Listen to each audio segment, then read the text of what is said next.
Like, not only are they trying to change history for the organization, it's been a long time since WE were a big name, and the last time it was kind of a tragic end to playoffs as they sort of fell out and then didn't manage to make it out of regionals. A 0-12 streak at the end of playoffs last time they made it anywhere further. They want to change that, but on top of that, in their home arena today, you got to believe WE are here to play, and especially with Iwandi bringing out the Janna. Story set up for them, isn't it? In this game, number one. A lot of comfort picks across the board. I feel like picks that typically are denied away from them. And we'll see whether or not that pays off dividends as we get into game one. And the gyros are ringing as loud as I think I've heard them in the Xi'an arena. The fans are out in force today, that's for sure. Some little bonus gyros at the end there. Iwandi, you can see the observers highlighting him on his signature Janna. I'm excited to see some of the mechanics there, but I have to say Cube as well got that Cassante. I think that's a more important pick than people will realize, because, you know, Cassante in the top lane, oh wow, very surprising. But actually, Cube has played 4 times more Cassante than any other pick in his champion pool. He's got 16 games on Cassante. This will be his 17th. He's next most played is Sion on 4 games. So while Cassante in itself is not that exciting of a pick, for WE, this is absolutely their bread and butter. This is the pick that they need in that top side. This is like their version of, like, I don't know, having like an Irelia or a Riven in the top lane for WE. But yeah, for Cube, he has had way too many games on this Cassante, and I'm surprised he's not been forced off it more often, but he's very, very powerful, and he's in a matchup which I'm sure he's very familiar with, because Jax is actually also a pick that, if you're familiar with Cube, you will kind of think about as, ooh, oh, okay, so, we've got an Ivan, we've got an Ivan. Instantly invades. This is one of the weaknesses of Ivan, and also JJ might not know about this because he's not put a ward down in his blue, he's not figured any of that out, so he's done his regular clear.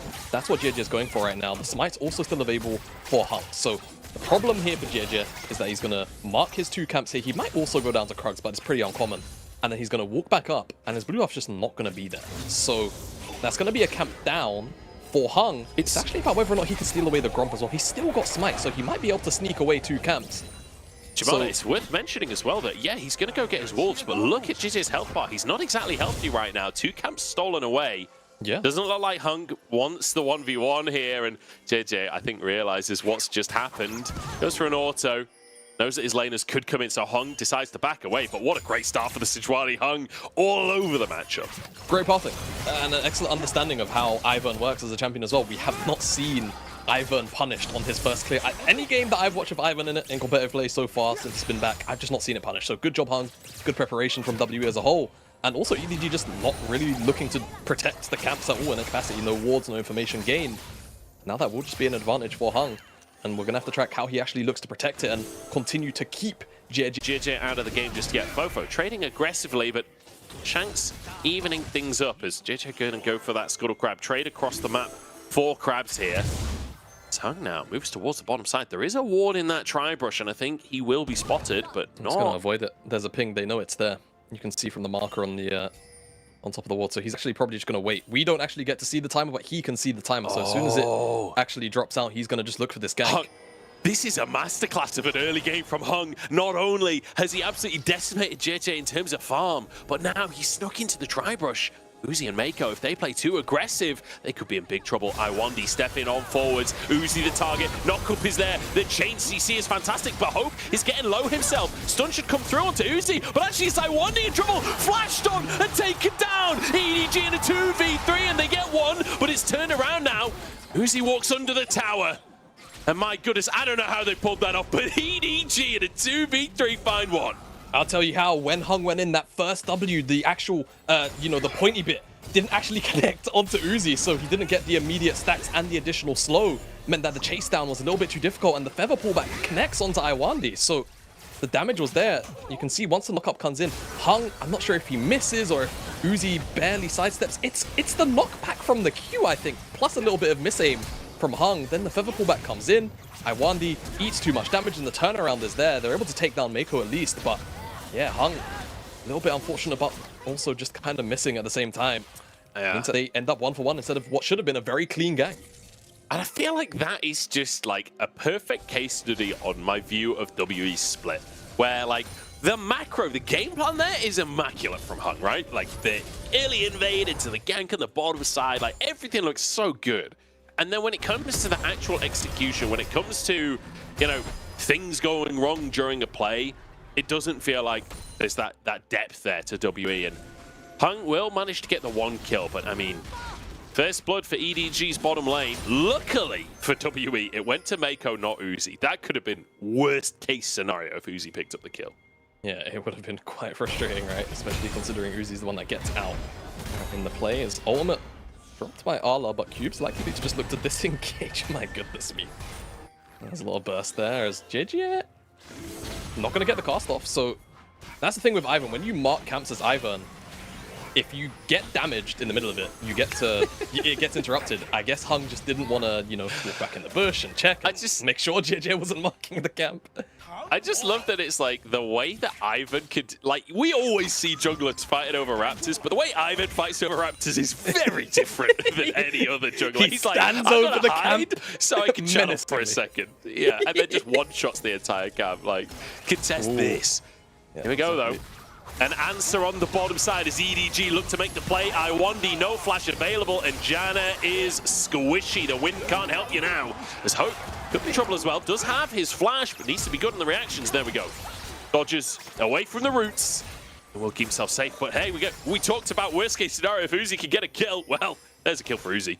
Yeah, exactly, and Hope has to blow his flash. Unfortunate for Hope, when the knockup went through onto Iwandi, the Glacial was actually slowing Hope, so he couldn't actually get away as quickly as he would have liked in this play. But it's realistically about the vision here, right? That control not clipping Mako or JJ as they hug the wall. Not sure if they knew or if they're just taking the most efficient path that they can. Either way, great flash Q from JJ to lock down Iwandi, and that kill's confirmed. But you can see that Hope kind of just held up a little bit by that Glacial, and the fact that he is means that by the time the chase down starts, Mako having the pop seed on him from the Ivern actually still is able to get in range and slow him and forces the flash out of him. They weren't able to get the dragon, and that is one thing. Before level 6, Ivern's not really the best dragon taker in the world, right? Once you have level 6, then you've got Daisy, so life is a little bit easier, but until then, even though there is a lot of pressure being put down onto the bottom side from EDG, I don't necessarily expect they're going to be able to actually secure a dragon unless there is massive amounts of priority gained.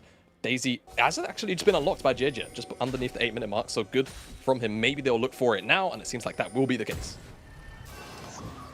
So EDG, they're going to start this Drake off. So far, so good. And we said, you know, it's important for JJ to get back in the game after that, you know, early bit of back and forth between him and Hung. It feels like he's well and truly back in, right? With that gank in the bottom side now with the Drake, feels like JJ back into things. We highlighted the jungle matchup is crucial, but Hung ain't done just yet. Wants to move up to that top side, but I don't know if he's going to find an opportunity.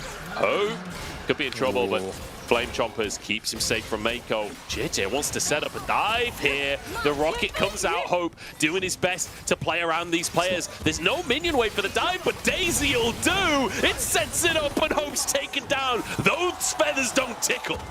Oh God, it's so broken sometimes, isn't it? You can't really do anything 3 versus 1 anyway, but the fact that Daisy's able to tank up the tower there just makes that dive pretty much one way you can't trade back ever. They do get the Herald on the opposite side of the map, so WE lose out on the Dragon. They do lose Hope, and Uzi is actually not going to hit on that tower for any place or anything like that, so it is just kill trade, but Uzi's already got the Kraken Slayer. I mean, he's at 1 item already. I don't think EDG are too upset about losing this Herald on the top side.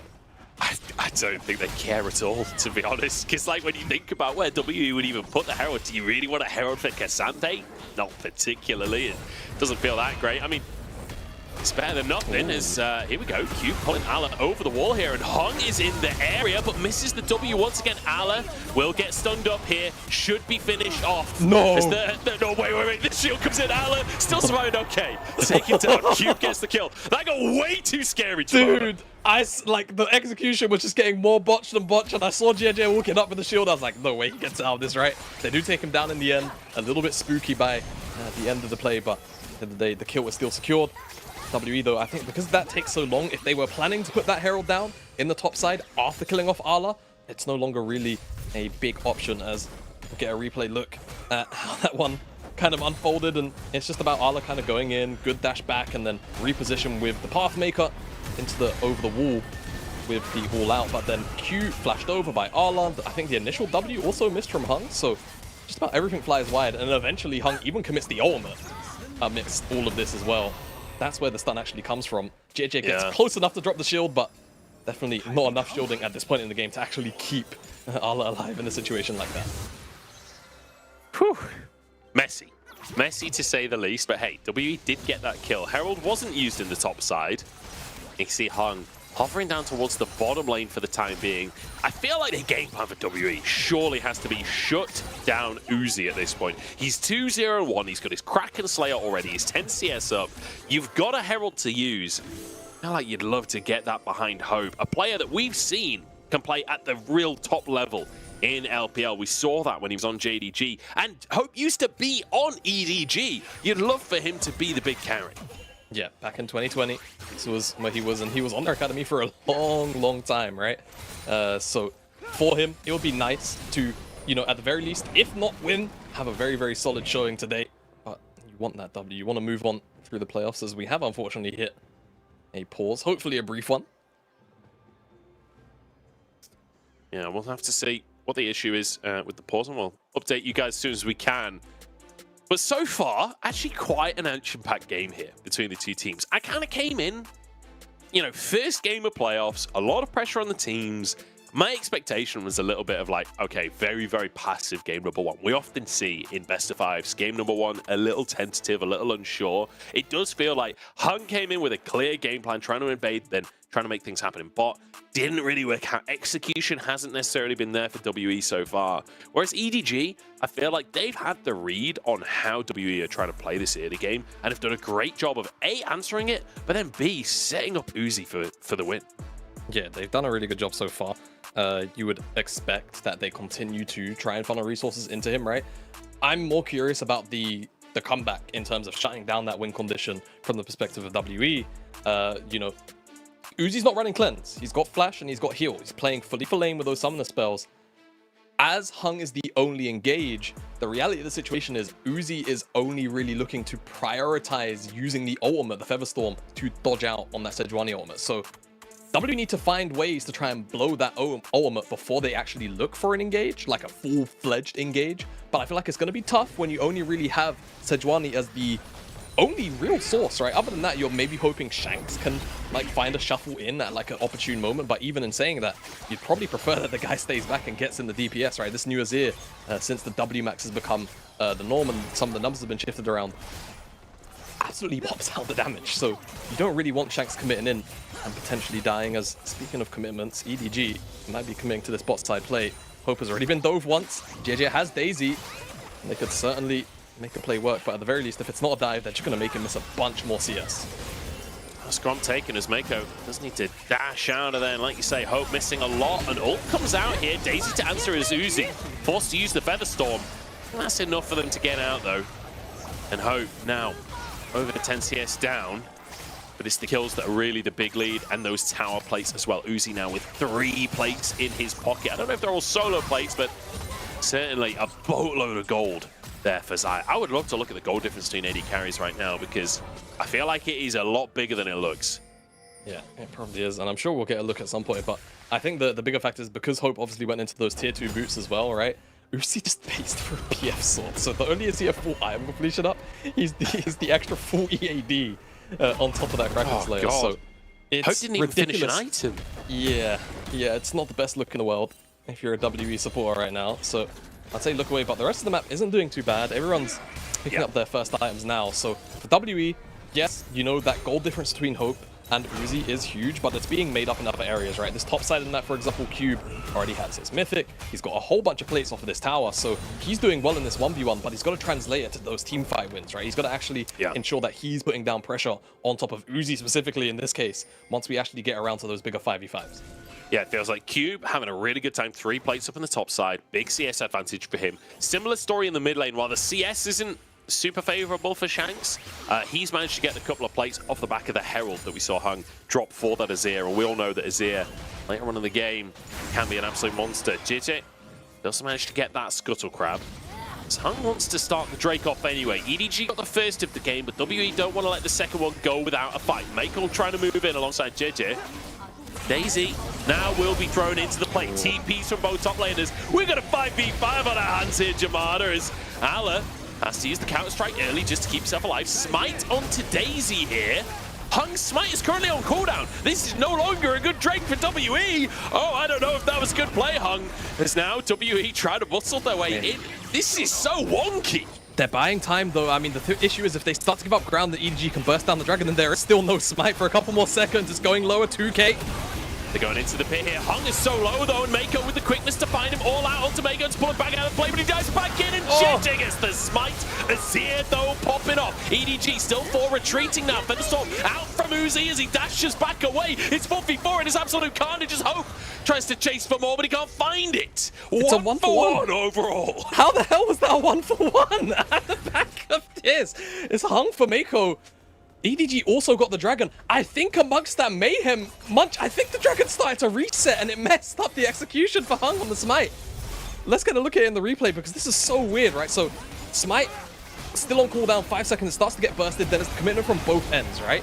I think what tries to be had here is Cube tries to bring both Ala or one of those people out. It resets at the very last second. That's so rough for Hung. EDG will get that second dragon. Whoa! Cube's Pathmaker as well. He tried to dash. I'm not sure if he was rooted. Maybe it was by the Ivern, but that looked odd as well.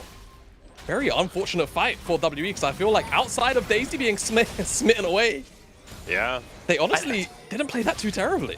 Honestly, the whole first game here for WE, it feels like if just little things go differently, it's a very different position in the game. Herald going to be taken here. WE grab it. Mako doesn't want to let him get away with it, but everyone's got a million dashes on this roster. So they'll be able to get out over the wall. And actually denying a recall from Ala as well. A little bonus for Hope, knowing that there's no fights coming up. So happy to use that ultimate. Yeah, exactly. Not too fussed about flinging that one out. So WE got the second Herald, so it's still technically, it's been Herald to Dragon so far.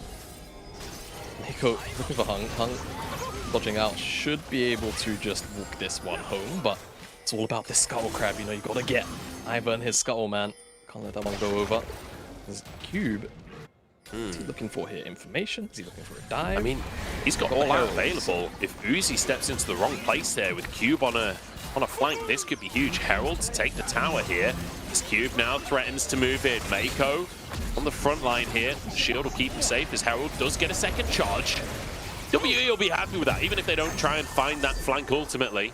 Still managing to get a tower and a half. That's not too shabby. And also could deny the Herald, although Fofo on the top side is enough for Hung to back away. Yeah, and tier 1 is also really, really important. I talk about this a lot, but when you have that tier 1 down super early, it gives you the ability to catch those mid-waves ups a lot higher than the opponent can afford to, right? And then at that point, you can rotate into Fog of War quicker. You can set up vision, and then it turns into a bit of a game of cat and mouse where, as EDG, then once you eventually do catch that wave, but you're catching it deeper into your side of the map, you have to check into that Fog of War, and life is a lot harder and into things like the Sejuani with a fair amount of CC that can be chained in with it. As EDG members, remember there's no true dedicated tank on this EDG side, right? It is basically just kind of, Jax as the bruiser with the Ivern to back him up and the Rakan. These members can get bursted out quite quickly, so we'll see how EDG manage that and whether or not WE try and take advantage of that tier 1 that they've just picked up. And I mean, on top of that, you mentioned no true tank on the side of EDG. They're against the Azir Jinx. It's not like this roster is going to be lacking damage later on from WE. So when it comes to those front-to-back fights, if the fight is extended, it'd certainly start to favor WE in that situation. It goes back to what you were saying before. Ala needs to find flanks. We're keeping our eyes on vision for this game. It's a minute and a half till Chemtep Drake comes up onto the map, and that previous Drake, full 5v5 for that one. EDG with 2 on the board as well. WE don't want to let this one go without a fight. No, they really don't. And my biggest concern would have been, would Ala actually hit... not Ala, I'm looking at Ala on the side. Would Uzi hit second item? We'll have to pause because, play... Yeah, let's talk about Ala because he's taken down. I mean, that was beautiful from Cube. Just pulls him out from the tower, and Shax just gets a kill on a silver platter. This is here very much the carry for WE at this point in the game. EDG might have been caught out of their pants down a bit here because, they can trade onto this top side. Cube might actually have to forfeit his life. Does have flash, but ooh, root. I think Not Flash gonna be literally just came up as he went for it there. Manages to survive at least as Tower in danger in the bottom side, but Uzi's going huge. Hung healed, saved by Iwandi. The summoner healed, the Monsoon, everything used. Rocket flying across the map. Oh, but it's wide. All right, wide, but crucially, Uzi, no ultimate, but so many ultimates blown across the map with 20 seconds left on this Dragon. I don't think it's being contested or taken straight away. Teams are going to be quite slow to this, but when you take a bit of a zoom out, right, the vision is set up for WE. They've got a ward here in this mid lane, so they know who's going to be catching the wave or who's going to be rotating in from maybe a weird angle, and they've got vision across the bot side jungle. They're already here with this teleport, so maybe they look to just outright burst it. We'll see whether or not EDG are actually able to fully get their numbers involved in this fight. Because, I mean, with the DPS carries here, I think it's just gone. Yeah, they won't be able to get here in time. That's going to be a Drake for WE, and they'll be thanking their lucky stars for that. Remember, Chemtech Soul as well. That's going to benefit WE. You've got a Sejuani, you've got a Cassante, those tanky members that can really utilize that damage reduction. And now up towards the Baron side, and again, that conversation of vision comes into play. It is a Chemtech Rift, which always makes the vision game a little funky because those Scryer's Blooms will not only cover more ground, but also make the wards 1 HP. So very easy to clear vision. Yeah, if you start to take control of the map and you have more of those available as well, it's just easier, right? To deny vision and keep vision on your own side. Also, a point of note, I feel like when you've got those individual Chemtech Dragons as well, even the Janna gets value right from the shield and heal power, and of course the Ivern does. So you want to try and keep those away to from be honest, EDG's end as well. Janna's kind of the best champion in the game for the individual ones. There's probably not she's got that many heals, more, she's got shields. Like what else? What name a champion that has more healing and shielding? I guess maybe Seraphine, but no, I'd still favor Janna. I don't know, Uni, man. maybe? Nah, I think you haven't seen Seraphine in long enough. That's what I'm gonna say. We had some Seraphine. Now, I don't recall the Seraphine looking the best. I think it was Team Heretics with Flacker. But like Seraphine, when it hits, man, I'm telling you, I'll let you know right now. Shield and heal, it's pretty good. It's very, very strong. I'm actually I'm a bit of a dirty Seraphine enjoyer as an AD carry. I feel like she's actually low-key cracked in solo queue if you're willing to farm up. But that's a conversation for a different day. Rushes created in the mid lane for EDG to fight for priority here. And I'm loving that we get some Ivan for day number 1 of playoffs. JJ, a player that's been criticized this split on EDG, showing that he's still flexible. Hung uses the ultimate. Uzi's in trouble. Featherstorm actually having to come out. Rocket available for Hope. If he can find the target, but Mako dodges it, or blocks it, sorry, for now.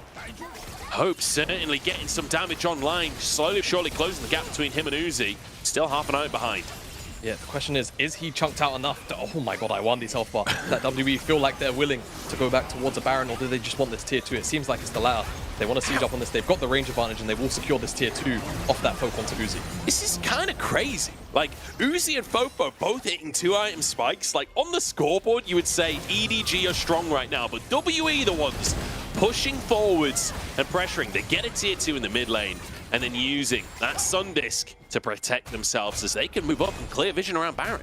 I mean, when you zoom out, really, it's just the difference between Hope and Uzi, which is like the big issue, right? That's really where the problem actually is. But outside of that, you know, Cube is up an item. Arla wasn't even at that exchange. Shanks has 2 items, and he's very hard to actually take down when you've got the Janna there as well. So everything kind of lines up for WE to be able to contest 1-1. All right, for now, right? And it seems like Hope is recovering well. He's not that far away from Gale Force when you really start to do the numbers. So WE have recovered really well from what could have been a very disastrous early game, but EDG are responding in the mid lane. They want this tier 1, and Arla's on a bit of a flank angle.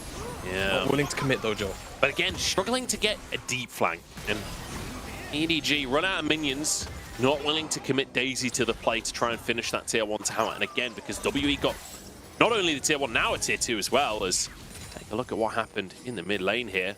Flash towards the Sun Disc, yeah. So, flash on cooldown for Hope. Mako in the Baron pit. He's awfully lonely on the top side of the map right now. Mako, I know you're on Rakan, but he's still got to be a little cautious. Can't afford to overstep, especially if this is in the case of Cassante. If Cassante is around, then he's always going to be able to slow you down quite aggressively. Hung's not going to be able to stop the base there of Mako. And actually, does Hung have Q? Is he waiting on cooldown for that? Because Fofo could maybe burst him out. Yeah, has to take that step back, but it gives this window for Shanks to just sneak that tower away and glide out to safety. Good stuff from WE again, and now Dragon, 60 seconds time, Joe. When we, again, look towards items, right? Hope might look to reset relatively soon for that second item. And sure, Uzi's got the Last Whisper. It's a fairly powerful component as well, right? It's 18% armor shred, or armor penetration, rather. You know, at that point, you're still as close to even as you could hope to be at this kind of timer, considering how that early game went for you down there. Hope just finishing off Wolves there, moving towards red buff. I think they're trying to get him just that last little bit of gold for the reset, but it's 20 seconds until Drake. He's not going to have time to go back before that comes up, unless W can stall somehow. Keep trying to defend the tower, shield on it from Iwandi as well. As Mako's just pulled into the play, hung with an ultimate rocket across, but Mako survives. Thunderstorm from Uzi as well, a lot used by both teams to try and make the play happen. Daisy taken down, but EDG walk away with their lives. Leaning towards the Dragon, but complete vision dominance on the top side from WE. Baron could be on the cards if they can clear vision in the pit.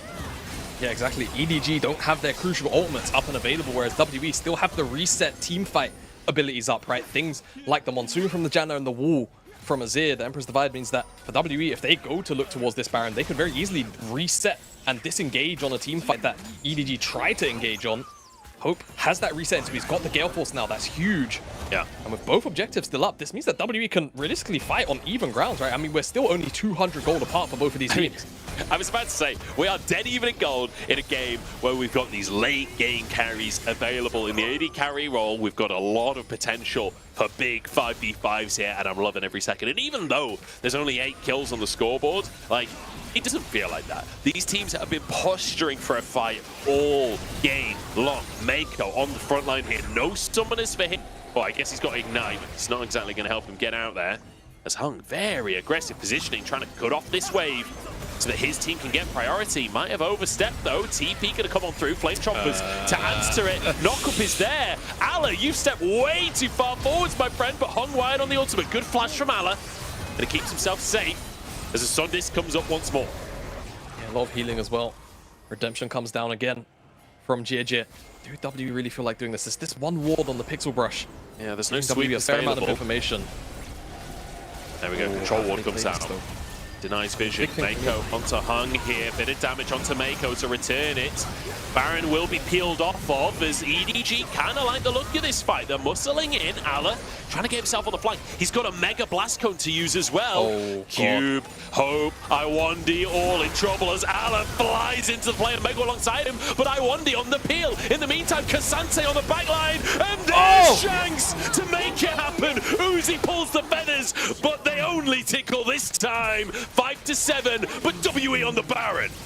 I said that Monsoon was still available from Iwandi, and the reset on the team fight is excellent. And Shanks' Emperor's Divide isn't used defensively, it's used to wipe EDG off the map. With JJ dead, this Baron should all be but confirmed. Fofo not able to land the poke. Joe, WE have secured themselves the Baron.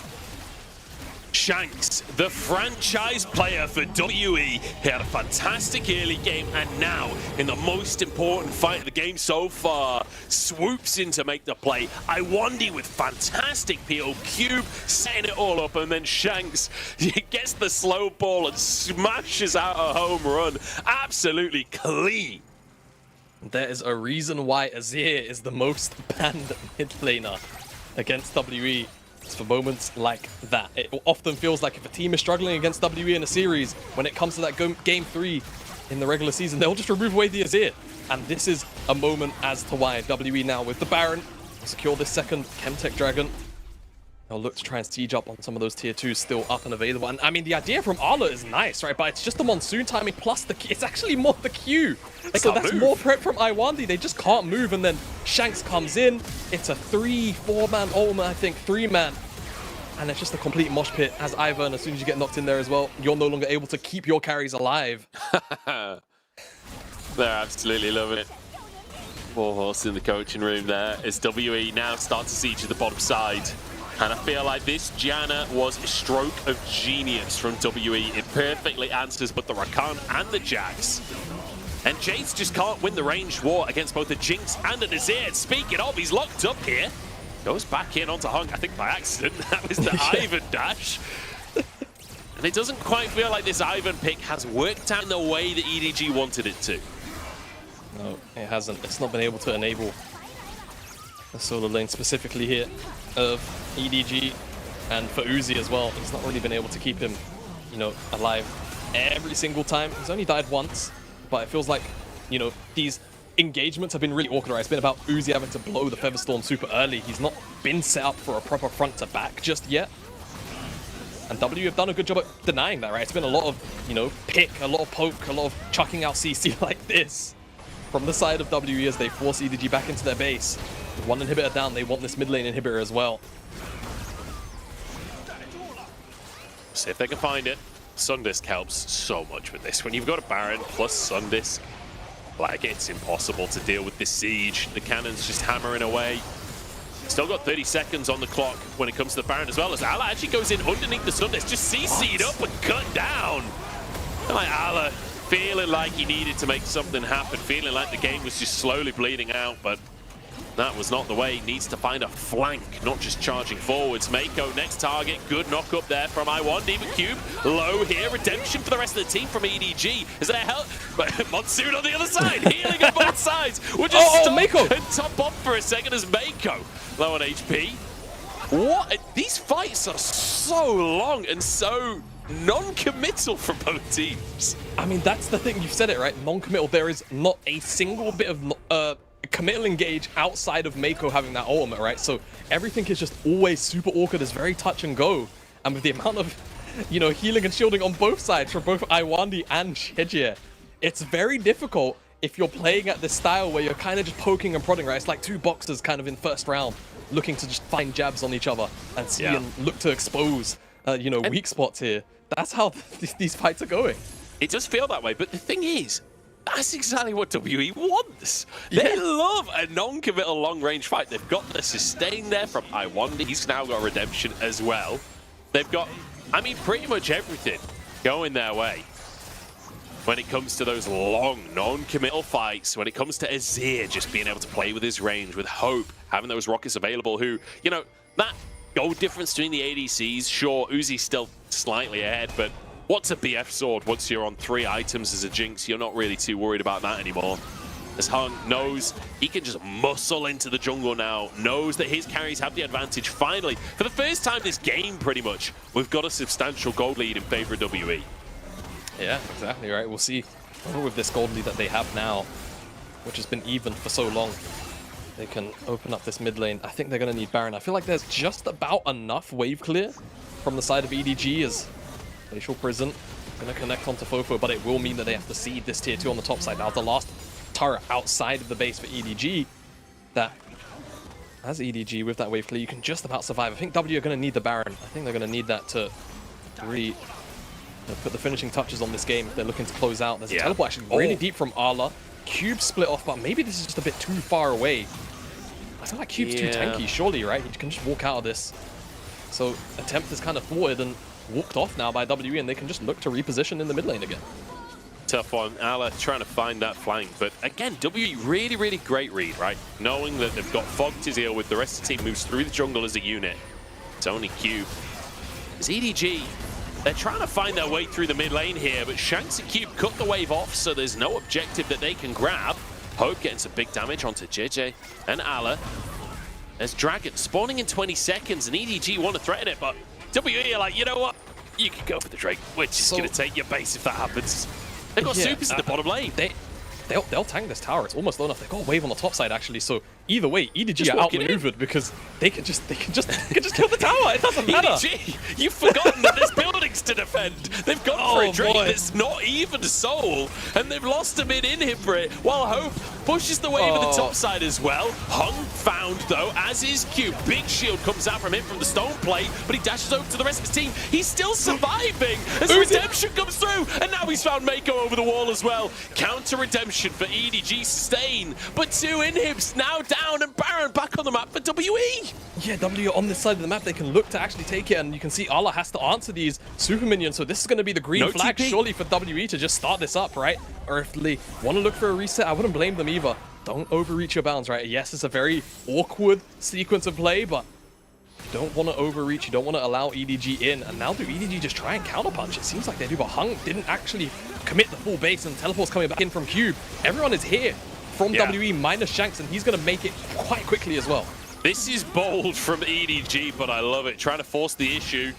Cube here to answer. He's happy to be that front line. Mako pulled back in and will just get shredded by Hope. Oh. The damage on this Jinx is insane at this point. Fofo, the next target, is Hope. Gale forces forwards. Another pushback from Shanks. Turns going to keep himself safe as well as Alan jumps back in and somehow survives. Dashes away to safety. Cube to follow though, trying to finish this one off. But the feathers come back in and EDG somehow winning the fight. Uzi with the damage, and there's one for JJ as well. EDG off a Spark Baron play, find a way back in.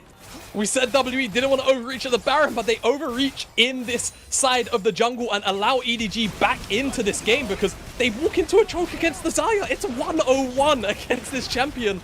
The feathers come through and they root up too many members, and now EDG, unless Hung decides to pull off a miracle, are going to secure this Baron. So now it's EDG with the Baron off the back of this base defense with a couple of structures left outside of the base of WE as well, which they can look to pick up. But it's all about this, right? It's Mako getting shoved back in. He gets chunked out and killed off by Hope and the rest of WE. Arla, a little bit out of position, but able to reposition. Then it's about Fofo, right? He flashes out. Shanks actually almost found the 3-man ultimate, but double flash from Uzi and JJ is good. But then it's about this chase down, right? They absolutely burst out Shanks as he's obviously mispositioned off of finding that play. Cube doesn't have the all out, so he can't stop Uzi from doing that and basically removing his health bar. The root also found onto an extra member. I mean, we were saying that Ivan's not really found its value. That fight right there, Allah surviving right there, there's the Ivan value for you. Yeah. Phenomenal stuff. Oh, Hung on a flank. There was a ward though, he's spotted. He has to back away. EDG with the Baron now. And my God, Jamada, let's just take a second. What a way to start LPL playoffs here. An absolute banger between EDG and WE. We're going all the way in game number 1 here. 35 minutes on the clock. Gold dead even. EDG trying to siege with this Baron. WE do have a good amount of wave clear, and Hung has found his way behind enemy lines. Goes for the ultimate to Uzi, but no follow-up from the rest of the team. Yeah, there's no pressure from anyone else. That's the issue. EDG, actually, when they look for any plays aggressively like that, WE just were, they really have to attack it with pinpoint precision, because the amount of, again, disengage available to WE does mean that the reality of the situation is if you don't 100-0 the target that you're looking at, they're just going to be healed up, they're going to be shielded. And you could even end up with Shanks in the middle of your team shoving you back in for overreaching for that play in the first place. So really have to be careful as EDG is. I mean, I feel like WE are not being careful on this base defense, right? They just let Fofo take that tier 3 basically for nothing. Fofo just returned the favor for what WE did to EDG's mid tower earlier. Just walks in and 2 shots the tower. Now sieging the bottom lane as well. As the bottom inhib tower will fall. Potentially a fight off the back of it as well. Mako on the front line here. Low on HP but surviving. Ivan buying space for the rest of the team with that Daisy. Daisy sacrificed for the play. The poor little golem. No one ever thinks about Daisy's feelings, do they? Never. Daisy apparently doesn't matter to the side of EDG for now. Everyone always asks, where is Daisy? No one ever asks, how is Daisy? Siege to the bottom side, so this goes down. Bottom inhib in trouble, and EDG knocking on the door here as they find and engage. It's on to Hung, he flashes out, Redemption is there, but the Ignite finishes the job. Cube ain't tanky enough, and the feathers go out as well. There's only 1 kill so far onto Hung, and I think WE can hold on. Yeah, they might be able to. 5 members. Where's the wave? They might just get 2 inhibitors, I think, because the supers are pushing in the mid wave. And that bottom lane wave, it's here now, but do they really want to commit? Arla has teleport. I feel like maybe with just Baron fading off, they're going to have to just back away because that wave will get cleared out very quickly. Should just be the case. The dragon's still on the map, by the way. That dragon has been there for at least like 3 or 4 minutes now. So maybe that's the prize EDG will also claim on the back end. I feel like something's in the water today because LCK started the day with a really long game. And this one is looking similar. EDG get themselves 2 inhibs here. That Drake finally this Drake has been alive for like 10-15 minutes at this point. Finally taken by EDG. Remember, that's the Drake that EDG were threatening when WE took the mid inhib. That mid inhib respawned a long time ago. Goodness me, I said 4 or 5 minutes. Maybe it has been longer. EDG will put themselves on Soul Point. Remember that. 1 individual dragon is going to go the distance. We've seen now that Ivan is starting to have massive shields, right? And obviously the redemption healing is massive That guy's at 4 items, I think. He's got a component for the 5th as well. I kind of want to revisit something we said earlier, and that's that EDG don't have like a true tank. But the thing is, when you look at like Mako with Righteous Glory, on top of JJ having all of this sustain, and when you look at the Jax having a Zhonya's, on top of all the sustain from JJ, with Daisy in the mix as well, oh my god, they're a lot tankier than you really give credit to when you first look at the composition. Yeah, exactly. And the one thing that you would really want to have against like a team with this much shielding as a Serpent's Fang, but no one can really buy that on WE, so no, this shielding is going to stay true. Fofo goes from having 3k HP to basically 4 with 1 shield. Oh my goodness me. And that applies to basically everyone. They're getting like a 700, 800 almost shield every time like, JJ presses a Ziki on them. Sure, you outrange them, but what if all of your damage hits shields? Hung is just gonna get shreked. He just gets absolutely rinsed by Uzi and Fofo's damage there. And EDG, are they actually just gonna walk this in? After 40 minutes of back and forth slog, they just walk forwards at Hung, finish him off, and now try and end the game. Cube has to try and tank up as the wave is cleared. No Baron for EDG. That does make things harder against the Jinx and the Azir. Definitely does.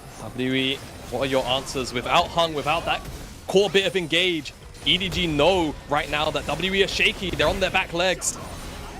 They can be taken out. Ala flashes forward. That's Counter-Strike on cooldown as well. Rocket, Gale Force, but Ala survives. Mako out as well, and the redemption for sustain. Minions being cleared as Cube forced to flash under the tower. Uzi goes forward. Featherstorm out, but survives for now. Shanks. Hope still going too as the Counter-Strike on cooldown. Shanks using the ult to protect the base. Double supers in every lane, but WE hold strong. They hold strong. EDG, what do they want to do? They're chunked out. They're quite low. Redemption's not there for healing, but they're peeling back towards the Baron because they know if they look for a reset, WE will surely start this one up. Looking to defend it, maybe. WE, remember, the supers are going to start to stack up. Shanks is on the bottom side of teleport. Arla's looking to try and end the game through the top side. He's got the hull breaker as well. So if he's alone, he's going to buff those supers up to basically be unkillable for Shanks. This is a problem. Is crucial. Hung, the only rookie in the lobby, with a miracle on his plate right here. Ala trying to threaten as Shanks goes for the 1v1 onto the enemy Jax. And this is a late game as here. Ala with a counter-strike, but it ain't gonna save you. Shanks with a solo kill as the rest of the team's fighting around the Baron. EDG feels like they have the upper hand here as they push forwards. Hope in trouble. They'll walk away for now. Mako trying to get onto that 80 carry. Shanks is just playing tower defense. He's holding on for dear life for WE inside the base. I like the idea from EDG and from Arla, right? They know if they look for the reset, WE realistically try and just start up the Baron, maybe even take it down with Azir and Jinx. They know that the burn will be absolutely massive. Hung, force the flash, so EDG still getting summoner spells out here. They're still considering this Baron, right? Daisy, at this stage in the game at level 16, very short cooldown. So yes, it died, but you can see on the left side, it's basically up already. This Baron is being melted. 6k, 5k. Hung, can he find it? It's gone. Uzi takes it, and Hung in the pit now. Cube low on HP as Shanks TP's in. WE realize this is their last ditch play. Shanks over the wall, but EDG, they can move through the top lane. They can escape this one, and now a TP from Fofo as he looks to end the game. No TPs available for WE. That's going to be game. And EDG, it's 42 minutes it took them. It was a rough early game, but the late game stands strong, and they take the first keeps. Because they've got to dig deep now. They've got to show us something. Remember, LPL playoffs, it's double a limb later on, but it ain't this early on in the tournament. This is a gauntlet. This is the first step on a very long road for whichever team can win, but for the losing team, they're gone. Fans know it as well. Giving their biggest support that they can. Yeah, they're out in force. Strong Gyos here in the WE arena. Emotes coming out on either side as Iwandi did sneak into that brush just to see if any cheese was happening. Drops the Warden. He'll be okay on this one. So, standard level 1. Let's talk junglers for the early game, because we do have a Poppy in the game. And if there's one thing that Poppy does, I mean, I'm going to steal this from Nymera. You hit level 3 on Poppy, you are full build. You are at late game Poppy mode. You can just charge into lanes and destroy people. So what are we anticipating? You said you want early aggression from WE. How does Hung make that happen? So it seems like it could be in the fashion. Be a lane invade, all right. I was just wondering, you know, they're all stacking up, you know. Like they're about to breach a door. But bot side dive, right? And I think these early, like, sort of level 1, level 2 from Hope and Iwandi and Mako and Uzi is going to be critical. We're going to have to see who can kind of jostle wave priority off of one another. Iwandi and Hope, I wonder if they're like, what are they considering? Level 1, just a little bit of poke, maybe just a little bit of poke. Because they need to have a wave stacked if they want that dive to work, or it has to be like basically slow pushed into them. So they have to basically make the conscious choice to give up lane priority so that Hung can come down here super early on and the Gankanko is very viable, or it has to be a stacked wave so they can outright dive. No cleanse on Uzi means that if he does get hit up by that wallbang, he is going to be stuck there and he is likely going to die in the duration of the CC. See if that's going to happen. One thing I will say, Aphelios got pretty heavily nerfed. I'm looking towards Hope in this game to see how things change, because the sustain on Severum massively got nerfed. The slow duration on Gravitum got reduced, and then Crescendum, the attack speed got taken down a little bit. That said, Infernum remains untouched. Calibrum remains untouched. And ultimately, you can still imagine late game strength from the Aphelios. It's just the sustain, I think, is the biggest nerf to the champion. So this one for me, this is not just a game between EDG and WE. This is also like, okay, 13-13 Aphelios. How does it look? True. I mean, admittedly, I will say a lot of the, you know, big Aphelios moments where you've got Twitch chat just like spamming Riot or whatever emote it is in the month, those are still going to be there. I feel like the only big nerf that really mattered the most to me is that Sentry Turret one. I think the fact that you're not stacking up the Chakrams so quickly with those Sentry Turrets is probably the biggest nerf out of maybe all of them. The Graviton one, pretty hefty as well. We'll see how Hope makes it work though. Like you say, much weaker champion overall. Should still be operated the same as Arla is already underneath this tower. And he's going to just slowly whittle away, because at the end of the day, Cube just does not have the damage or the output really to match what Fiora can put down. Until level 6, there's a brief window where Cube can kind of take over. Oh my days, this... Okay, no, he's just going to go for a ward and then a reset. I thought things were getting real dicey for Cube already. Flash over the wall. Flash over the wall. It's Hung. Okay. He was pathing like he wanted to do it, but it's just mirrored wards. Okay. Yeah, it's exact matching between the jungle, but Hung cancels his recall, is going to go up towards his Raptors instead. Massive CS lead, already built for Allah, and look at this wave. It's pushing towards him as well.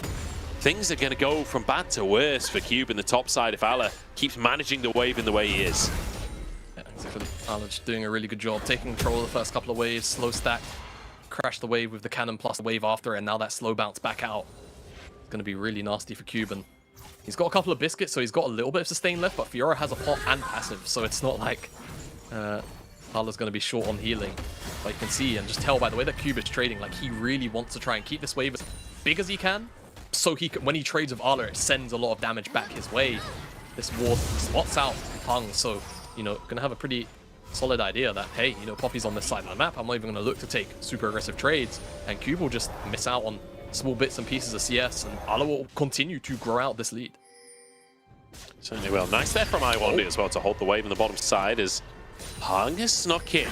This is the way to change the matchup a little bit.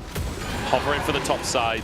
Drake spawning onto the map, and Hung does not want to actually be spotted. He's hovering in case the all-in comes through, but he's making sure that Cube can crash this wave. I am so surprised. I know obviously Allah has flash, but I'm so surprised that he just didn't come out the bush, clear the wave, and just threaten the dive, right? No riposte, lengthy cooldown at level 1. Only one skill point in it. Look to force the issue, but EDG could force an issue onto Shanks here. Shanks in trouble. The jump needs to be used. The stun available though from JJ. They don't follow it up as Hung moves into the play as well, and Iwandi's here. Flash for Flash. Junglers, immediate reactions there from JJ. Drake is up onto the map here, and it feels like EDG trying to make things happen. EDG definitely are. You worry if that stun did connect from Hung onto JJ, even though he is a Sejuani, like, what's the burst damage look like from Shanks, even without the explosive charge? And things like the bust shot already there, level 6 was hit, so turnaround could have been nasty, but it doesn't come to fruition for now, and just flash for flash. And a much more tentative early game here than what we saw in game number 1. Dead even on the gold right here.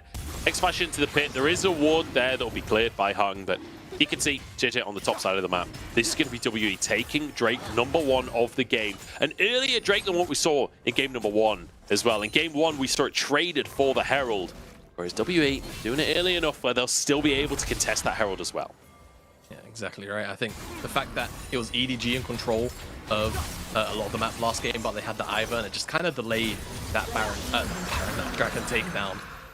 This time around, WE with control about the Poppy. And you get those dragons down super quick. Makes it an easy task, but... Grand challenge out as JJ knocks him back, keeps him at range. The stun available here. Ultimate, not actually there as well either. He's level 5 for the time being. So Cube, good job to use the ult, use the flash, gets himself out to safety.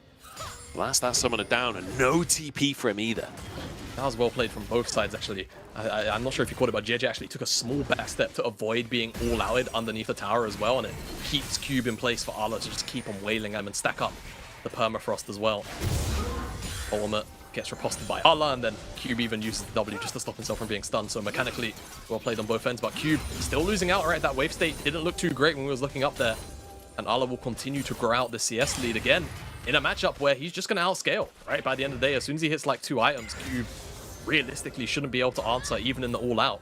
Will likely lose out, unfortunately, in that 1v1. Yeah. And it's still an advantage to EDG. I feel like, you know, we talked about the stakes for EDG, the fact that they brought Uzi back in, the fact that you got Fofo and Ala, players that have had incredibly high highs alongside world champions. I feel like everyone around the world knows the EDG story. This is a team that gets a lot of attention. But on the side of WE, it's not dissimilar in that you've got this kind of ragtag group of players that each of them have had decent splits. Each of them have had tenure on different teams that have looked good. Sparring in the mid lane here, just this sender ball packing. But like Hope over from JEDG, Iwandi over from LNG, Hung on his first split, but Cube from RA as well. These players... Oh, hang on. Yeah, no. He's going to be okay. Looking to make a new home for themselves. I don't get to talk about the story I want to talk about. His Hope is now going to all-in Uzi at the bottom side. Featherstorm to answer it. And wow. 80 carries going at it. Yeah. Hope. Very happy to just charge in at Uzi with the gun selection he had. Couldn't blow a heal out of Uzi, but getting Featherstorm from Moonlight Vigil, you feel like it's probably a worthwhile investment. If it can be punished, we'll see whether or not it is. EDG on the top side of the map right now, though, looking away from the bottom lane. With this Herald, I mean, again, you know, if the plan is to get Arla ahead, WE are reading into it, and Hung is here to prevent, at the very least, maybe a dive, but this Herald is probably gonna... Okay, they're not gonna drop it. I was wondering if they'll still drop it just for the gold. Seems like JJ and Arla will just call the play off with Hung hanging around. They don't really want to, you know, maybe have the Herald burst down, smite away, anything like that. Oh, what a hook from Mako! That was clean as hell! And Uzi will grab himself first blood. The EDG bottom lane in trouble. He's 1 HP, and he actually walks out of it. Hope is going to be gutted on that one. You've got to be kidding. 13, 14 HP available now. Because the bottom side play halfway, DJ just stepped away. Now he's back. Can they dive Cube? They're looking for it. Demolish available as the Grand Challenge is there. The stun in place as well. The healing is JJ. He's tanked the tower too long. He goes down in trade for Cube, but honestly, I think Ala's okay with that. Yeah, they're not too fast. I mean, Ala's still going to get a solo play. Waves will be missed here by Cube. There's no teleport available, so it's a 1-for-1. Ala still pulls further and further ahead, right? Look at the CS difference. It's going to grow out to very close to 40 CS. Down here, though, dredge line from Mako. What a hook.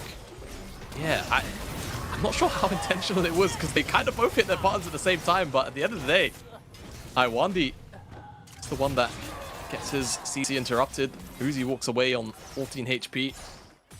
And up here on the top side, again, another dive. W starts up the tanking from JJ, chucks out the ult to add a little bit of damage in, but that Pathmaker, I think, kind of used on that bit of CC means that he is able to continue to maneuver Cube, and JJ just takes too many tower shots. Yeah, JJ goes down, so at least Cube gets something, but look at the score difference in the top side. He's 35 CS down and 2 plates versus Ala, who's already got Divide Sunderer. That lane ain't getting any easier for Cube, and now actually going to be flanked by Allah. Has to dip underneath the tower and flash. It's instantly followed by Allah. There's no way out of this, surely, for Cube. Even if he gets over the wall, where can he go? That's going to be another kill for Allah. It's gone from bad to worse up top. Munch, I think the side lane's Jova. I'm not sure if Cube can stand up in the 1v1 anymore. The Vine Sunder are already there. Mythic, it doesn't look like it's even going to be available from Cube, who will likely have to teleport if he wants to catch the wave. Maybe he just yields it entirely. I mean, it's too much gold to give over to Fiora. It's just so rough, no matter how you slice it. WE might be able to answer with a dragon on the bottom side. That'll be their second of the game, but look what EDG are doing right now. They're putting this Herald down. They're going to get 2 plates, no, just shy. Maybe a swing, but Shanks will stop that animation from coming out. And the dragon hasn't even actually been started up until just now from WE. So EDG can respond. They can fight. Even if they don't get the dragon, they'll probably pick up more kills. Okay, well, they can't respond. See you later, JJ. So Drake taken by WE. At least they, good job. They do get that. WE. Yeah, I mean, just put him away. Why not? Why not? But you're absolutely right. Look, the biggest thing that has been criticized. Oh, hang on. Mako just gets to walk this one in. Okay, he's not going to start the fight. He's just going to Riptide and deny the recalls on this one. Maybe random hook in the... No, okay. No, just going to push the wave. But yeah, the early game has been the biggest point of criticism for EDG across the course of the split. If they can have early games like this where Allah is set up massively in the top side, and then they're winning 2v2 in the bottom side, they're winning in terms of Herald plays, like, this is perfect scenario. This is the EDG that was heralded. You're not true. They did have Herald, so you're not far off, Joe. Hey. We're at that point of the cast already. But like, yeah, and you know what? For me, I'm just really happy to see. Oh boy. Well, I'm happy to see this. he's been baited a little bit there, hasn't he? Yeah. Leave the control wards. You know, I was about to speak positively about Allah, and then he gets caught out. It's not even. It's like cast. What do you call a caster curse when you don't even get to cast like curse the player? What? I think that's just called watching League of Legends. I don't know if this one's about you, to be honest, Jamada. This one's more about Allah. He's going to go down. I mean, like, nice play not to hit the ward so that he then feels confident to walk up, tries to take the control ward, take him down. And then a plate for Hope as well. Something positive for W. And I want to go back to what we were talking about before, Jamada. When we came out of the draft, you said, look, they've got this Poppy. They need a lead early. Well, WE finally finding somewhere where they can have some kind of advantage with Hope getting that kill. Exactly. It still feels nice. Right, and there was a shutdown too, right? So that kill, I think it was a 200 gold shutdown on Allah. It's almost worth 2 kills, effectively. So whatever lead that Uzi did have has been closed up and even likely opened up in favor of Hope. As the red buff transfer goes a little bit right there on the side of our screens. But it's both teams right now with their bottom laners on the top side of the map. Both want this Herald. They don't necessarily want to give it up. And I feel like for EDG, they're probably going to be able to uptrade no matter how this ends up playing out. Because they've got teleport on Arla with no teleport on Cube. So they can have numbers advantage if they want. But even if they don't force numbers advantage, Arla's just probably winning on the side lane very slowly and very silently, right? So WE are still the ones with their hands tied behind their back. Definitely slowly. I don't know about silently. A very vocal player that's very willing to sling out some words in interviews, to say the very least. But you're absolutely right. He's dominating in the side lane. 40 CS lead, 2 kills. He's already got a Tiamat on top of the Sunderer as well. Like, the thing is, like, you said it in the draft, Jamada. Like, it's not even like this matchup gets good for Cassante. Fiora outscales as well. Like, I'm really struggling to see how WE find a win in the side lanes. I feel like we need to see them do something magical. Maybe the Dragons. Maybe that's their way into the game. It could be. I mean, you know, my big thing is that we speak about WE having Hung and Shanks as kind of like these facilitator players, right? These are the guys that really make things happen. But Poppy is probably going to be mildly difficult to navigate in a game like this, right? And you've got Iwandi to kind of back you up in maybe if you're looking for dives, etc. But I feel like the way that some of these teamfights are going to play out, he's going to be more looking defensively as opposed to actually setting up plays, right? He's looking more for kind of turnarounds. And Shanks is on a true just straight up damage dealer, right? Inside of this Tristana. So just looking and waiting for items. So he's not going to have agency for a little while in terms of making plays happen in his own right. So for now, I feel like EDG, with the lead that they have, should be able to slowly take control of this bottom side of the map. Again, though, right now it's WEs and they're looking for a pick onto Mako. Okay, these are the plays we're looking for. Another kill for WE. Hung grabs the credit for that one, but pick onto Mako. 50 seconds before Drake comes up. Mako will very much be back in the play by the time the Drake is there, but at least some deep vision bought for WE. Yeah, deep vision. It's about whether or not EDG are actually capable of sweeping this out as they start to re-enter the bottom side of the map. I'm kind of curious about how they're going to look to approach it, because right now W had to take resets, right? Item completions coming through, things like that. So they likely yielded this bottom side, but I think that vision was set up relatively recently, so it seems like it will probably remain there for now. But EDG have control of the side of the map regardless of the vision. Ala's going to try and let this kind of minion die, but I think it's going to take the wave regardless. Yeah, good effort from Ala to try and deny even more from Cube, who he's straight up not having a good time, dog. This matchup is just not fun. He just has to try and soak it up. Luckily for him, he's on Cassante, so like at the end of the day, when it comes to the fights, he's still going to exist, even if he's massively down in CS. It's less about whether or not he exists, it's more about how much Ala exists, and especially when JJ is going to move over and slam a Herald. Ala definitely exists. I think that's a fair statement. I think it's actually more about whether or not these side lane towers are going to stay up and exist for much longer, right? This Herald is even going to charge into the base by the looks of it. Cube's not going to be able to get behind. Oh, Cube's buying time. Oh. There's the charge. Eye is available, and it's denied. Okay. Iwandi moves over to save the play. Drake started off here by EDG, and that is crucial, because that would have been the third for WE if they could contest it. Yeah. They can contest it. Well, it seems like the answer is no, because they're just cross-mapping out. They want this tier 2 up here. They lost the tier 2 on the bottom side. Going to lose the dragon, but they've got no wave. Ovo doing a great job and gets the buster shot out of Shanks. So Ocean Dragon secured, and that stops Soul Point from going over to WE. And now the next, 4 or 5 minutes of this game can be spent, again, just pressuring the side lanes from EDG. Much more confident game number 2 from EDG as well. I feel like they've come into this one, like, game number 1 brought out the Ivan, and it felt like Hung kind of had the run of the early game. Considering Hung is the one on Poppy, you would have expected a little bit more control in this early game from WE. But I feel like this Fiora has completely warped everything. It's completely changed the way that the early game could go. So that Hung, like, if he wants Cube to survive this game, he has to play towards that lane. We have seen him make a couple of plays elsewhere as Mako has found another pick in the jungle here. Iwandi in trouble, but Hung's there to save the day. Iwandi gets on out of there. I don't know if Hung needed to flash Keeper's verdict, but I respect his willingness to keep Iwandi alive, and to be fair, it does just that. I don't think he'll be punished, but I mean, with all the commitment from the bottom side, again, we're just seeing towers go down super early, and this is not really a good thing for the...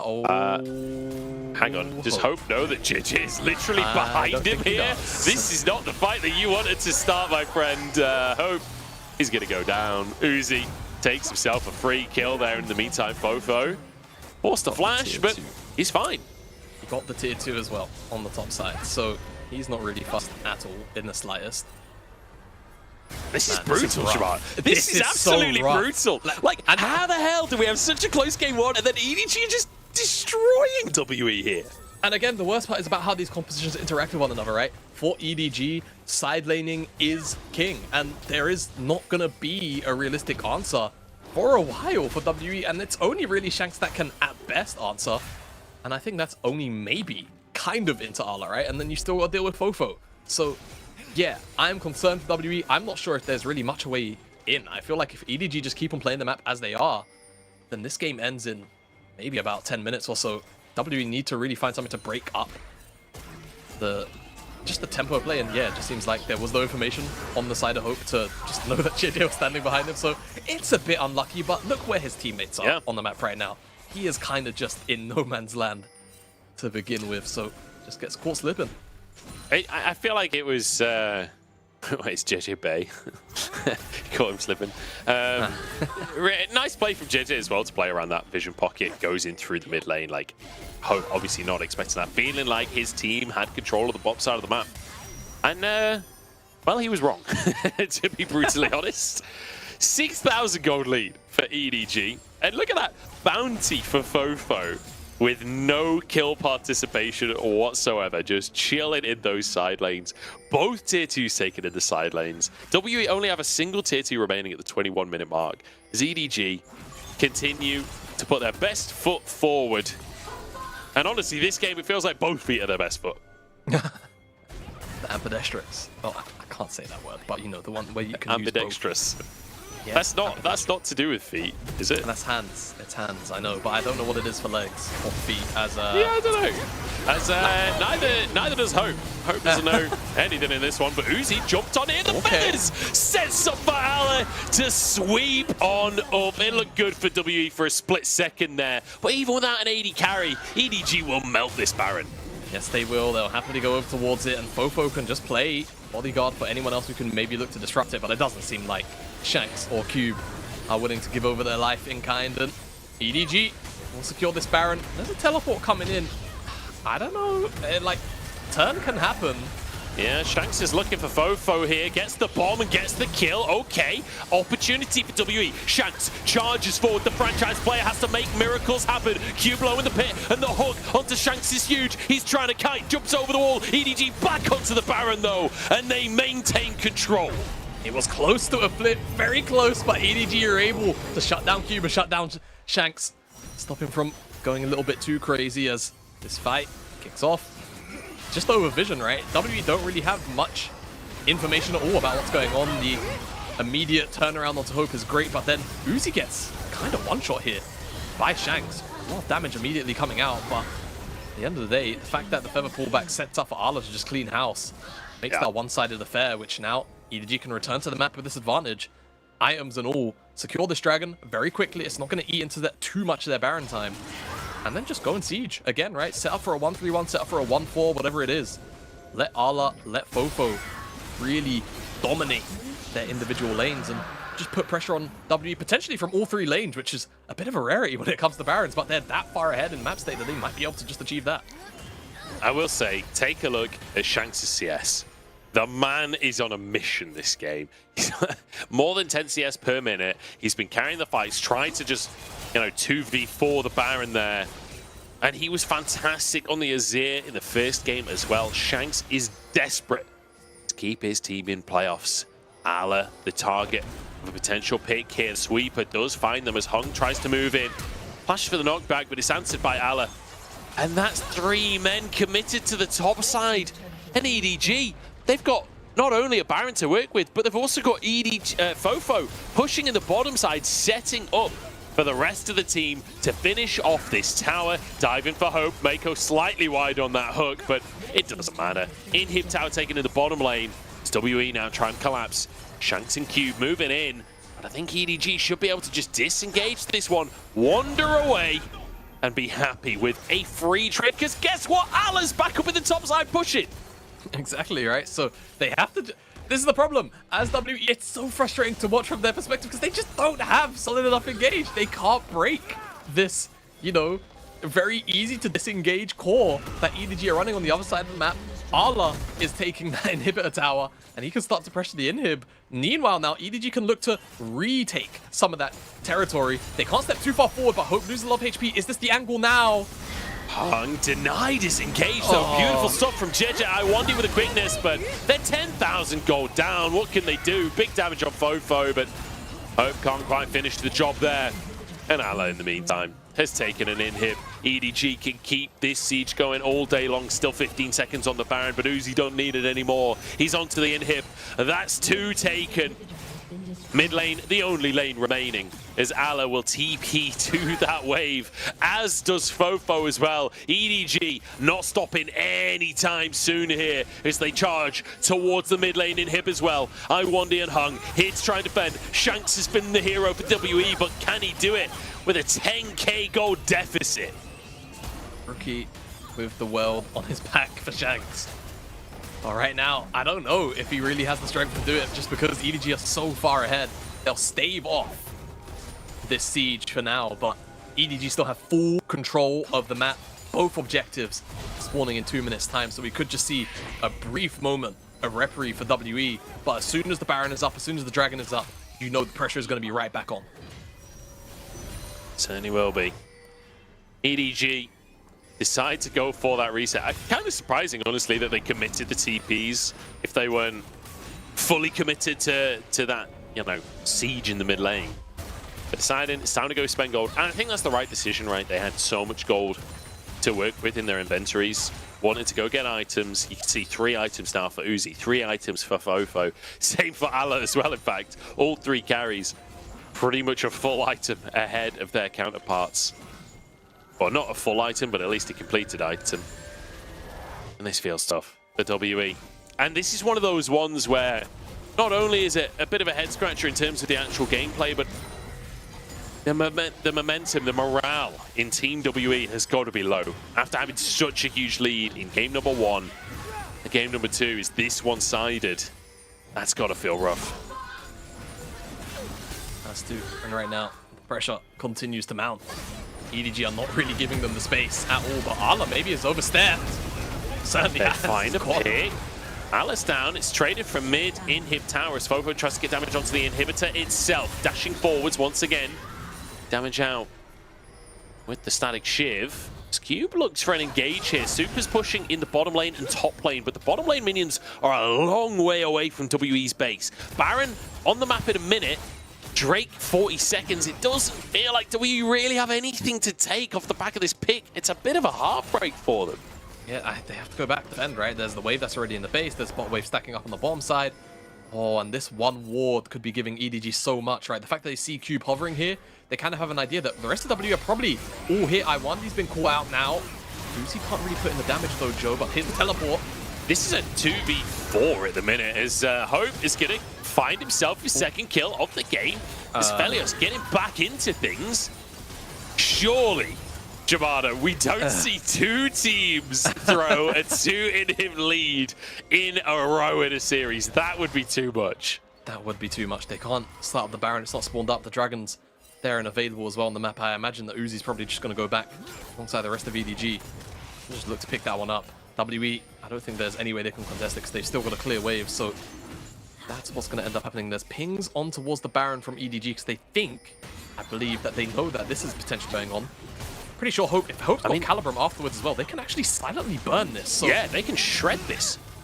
EDG are going to come over. They know that it's happening. Can they do it fast enough is the question. 6k on the Baron is WE. They should be able to finish this one off. The smite will be there. Can they get away with the play is the question. Hope trying to recall at the back bit. No, immediately flashes. Blast comes to safety. Shanks is there to get them out. It's a heist from WE. Oh my god, it's payday or what from WE.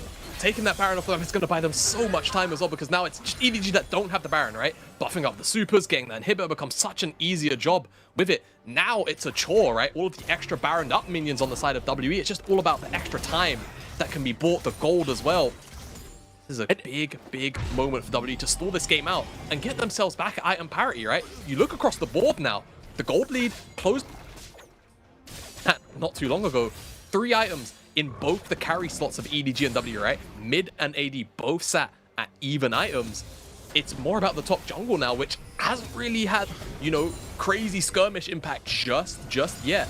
WE are kind of sat in a position where they can try to answer out if they can find a front to back or anything along those lines into EDG. We were 10,000 gold up for EDG not that long ago. That's been cut down to 5. 3 Ocean Drakes in a row though, so EDG will have a soul to look at, 3.5 minutes. WA finding themselves a way back into this game. Like you say, 3 items on board as Shanks, 3.5. Getting close to that 4-item mark. On a Tristana, he is going to be scary. Level 17 as well. So draw the bead. He's going to have very, very long range. Allah, his target for now, forced out in the side lane. And I feel like the Tristana scaling is something we've not really talked about that much in these compositions, but Shanks really will be a terror in these fights. Yeah, he will. Seen so many times where Tristana just starts to gain so much of that extra range at the very back end of the passive that she becomes very, very oppressive to deal with. And the fact that EDG have, you know, kind of been slowed down, right, and that can be, I suppose, and it's a very, you know, cherry-picked problem when it comes to these side lane compositions. Eventually, you just run out of structures, right? Like, you can't really, you know, like, it can eventually become an issue where if you don't make use of that inhibitor time, then that side laning kind of, you know, it falls flat on its face eventually. Yeah. So right now for WE, reclaiming all this territory is great, and there's a lot of standing gold in these towers too. There's a ton to be taken here, and it's difficult to just win an outright fight for EDG outside of just the gold difference for them. The composition certainly favors a 5v5 in the way of WE, as that's 2 towers taken in the mid lane. The gold gap reduced now to 4,000, even lower, but denying the reset. Shank's the target. They won't be able to stop him for now. Cube tries to move up to deny Fofo this inhib and will be able to push him off. Ala resets as well on the bottom side of the map. And EDG, they lose 2 towers off of this Baron. It's a 2,500 gold swing on the Baron. That's pretty good for WE. Yeah, not bad. Extra 1,000 gold on top of the Baron. Again, it's just about getting those small increments back, right? Ensuring that you're no longer trailing a full item into EDG. The crucial thing is Shanks as well. He's been sat on that last Whisper component for a while, so I have to imagine he's very, very close to that Lord Doms. And that's going to help him. You know, it's going to help him cut through JJ, cut through Mako. Those are members that he's realistically going to be hitting a lot of the time. And we've seen what kind of damage he can put out onto Uzi, so we know he is spiked and ready. Just about being able to flex his muscles in those moments. And this extra tower is probably going to get him across that finish line of that Lord Doms that we were just talking about. Yeah, we're talking about standing gold. Shanks just picks that one up for free. Okay, EDG, right. Let's get both of the solo laners, and instead of solo laners, we'll make them duo laners. Send both of them to the top side, but WE are here to defend. Managed to keep that inhibitor alive for now. Hope has to move to the mid lane with Shanks to clear these minions. Holding on for now, 50 seconds until Drake comes up onto the map. Jamada, I feel like this is where EDG can finish things out if they can get Soul. This game is gonna... This next fight at that Dragon is probably gonna make or break the game. I feel like if EDG gets Soul, that should just about be critical mass, but if WE can deny it, I think it kind of enables them to take control of the top side of the map, right? That's the big problem then for EDG. If members like Iwandi are still alive to put down the vision. But right now, EDG, I like this creativity. Keeping both these solo laners on the same side of the map. They both got teleport, right? And what you're trying to basically enable is pressure on the top side so that people have to answer out. The thing is, W are just going to do the exact same thing. They're going to match Shanks up. Now Ala's in trouble.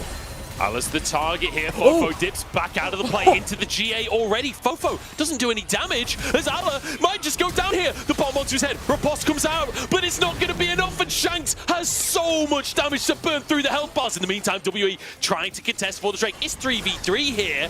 Both AD carries in a strong spot as the quickness comes on out, but Iwandi doesn't have the health bar. Shanks on the flank. They got Uzi. Uzi that's been found. 2 games in a row. It's a 2 inhib advantage. And 2 games in a row, we have a comeback. But can WE actually finish this off? Fofo split pushing on the top side as Cube moves up to defend the inhib. The rest of WE has to try and end. Cube has to stop the base. He can't let Fofo get back. They've got a wave. WE can turn this one around. The teleport's coming out. Can Cube get there in time? I think he's too far away.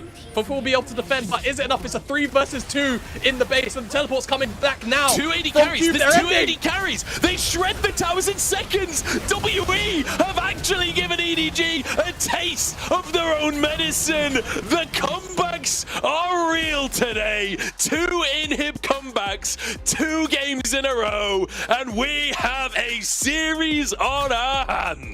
WE slip and haymaker EDG in what a game that should have just been plainly a 2-0. EDG had everything that they needed to close. See what on earth can come on through. WE with a lot of team fight power with the Sivir and Azir, like you say.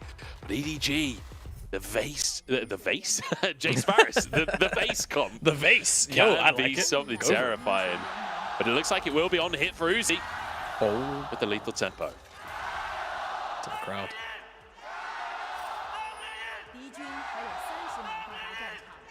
That guy's t-shirt says do a kickflip. What a legend. What a legend. The amount of Uzi signs in the crowd as well. Like, even though we're in WE's arena, I feel like EDG, they pretty much have the home crowd advantage everywhere. You know, EDG were already pretty popular. And they got Uzi. Like, it's about as popular yet, isn't it? Uzi going for the lethal tempo, though. With the longsword start, you got to believe that's going to be the static Shiv build coming on through from him. Not going for the lethality. I could be wrong, but let's be honest, nobody plays lethality, lethal tempo. No, not these days. It's typically like that Shiv into AP build, which to be fair, right? You know, EDG are dealing with 2 pretty beefy front lines, so it would actually even out that damage profile just a touch more, right? You think about Jace, obviously a lot of physical damage. Jax, you know, he's got a lot of magic damage baked into his kit now, but he's still predominantly dealing AD, so Varus could be used as a way to also just kind of keep that damage profile mixed and make it very awkward for those frontliners to itemize against the damage dealers that EDG have on their side. Curious to also see Hung's not going for that invade like he did in game number 1 against JJ. So JJ won't have as rough as an early game as he did in that first one as Dredgeline. Oh, hook from Mako. Uzi and Mako again in the 2v2. This time it's hooked the Whoa! What? Just throws it sideways. Uzi not going to flash to try and get the kill. Knows Iwandi has that heal. Both AD carries so low on HP here as Iwandi pulled in. Uzi is so low. Trying to walk away with his life. Still has the heal available, but Mako's low as well. Oh, this is about as tight as it can get in the bottom lane. Mate, someone go check on Hysterics. I think that first boomerang probably hit him in the head all the way in Australia, but the second one connected. Comes back what and that laugh was there. Just the noise is coming out of me at this point. The amount of stress my heart is going through in this series is off for the charts here as Hung wants to find the entrance into the bottom side. Mako and Uzi realize what's going on, and Hung not willing to commit the flash. This gives a window actually for JJ to go and invade the top side of the map, right? He's got Smite, he can instantly mark a camp and take it away. If he's uninter— oh, Cube. Oh, hang on. Cube. In trouble? No, he's okay. He's okay. He's out of there. But Alan, look at the wave. This is so hard for Cube as... 1-1 a W. Yeah, he could get flashed on. Cube knows it. He's going to recall. Yeah, okay. All right, deep breath, everyone. Cube did a It's flash. 0-0, by the way. It's 0-0, yeah. Not a big deal, you know, just very classic early game from the LPL. But JJ was able to slip into the red buff and actually smite that red buff away. Ivern, technically the quickest counter jungler in the game, because if he's got smite, he just has to mark the camp and that's it. The camp's gone. So, takes that one away from Hung. And he's got more camps on his side to also retreat to. So feels good in that early jungle battle for CS, and you know, just trying to get to that level 6 mark ASAP. Super important for Ivern, right? Scales off levels, but also just generally hitting Daisy super early on to just have a massive advantage in skirmishing. It's always huge. So Hung tried to, you know, make a little bit more of a mess of what was going on in that bottom side skirmish. Couldn't actually add to it. Does get punished. Yeah, quite get involved. I was surprised he didn't just go for like a regank. Like step into the brush, pretend you've left, and then just go back in. Like Uzi and Mako stepped back into the lane pretty confidently there, but didn't go for the play. TPs across the board. And we kind of return to sanity for a moment here. And I kind of want to revisit comps a little bit because we talked about the front to back from WE. I feel like for EDG, you know, with the poke available from the Jace, with the Ivern, for anyone that missed game number 1, I feel like we need to revisit how on earth you play an Ivern composition.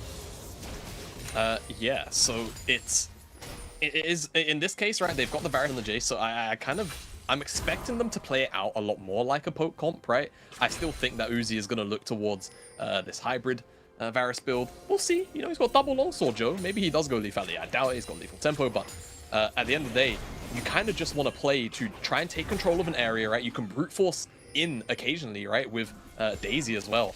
And then you just set up shop and you try and stand your ground. You go forward, you look for dredge lines, you buff up whoever is taking the most damage as JJ, and you just look to keep them alive with all of your additional healing from things like the redemption as well. So that's kind of how you're looking to play it out.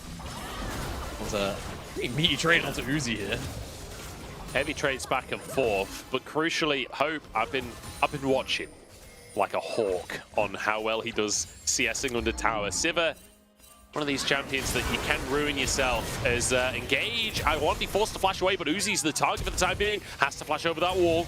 Mako now taking a couple of chunks as Hung disengages once more. Fofo's moving in. Not sure who's trying to hit there, but a great hook onto Hung from Mako. Force flash. Ala has found a solo kill. Allah has found a solo kill. And WE, you know, losing more as well from that flash from Hung. They saw Fofo award, so they lose out on the bottom side in terms of summon spells, but they also end up losing Cube in the 1v1. He's missing a wave. He's got no teleport.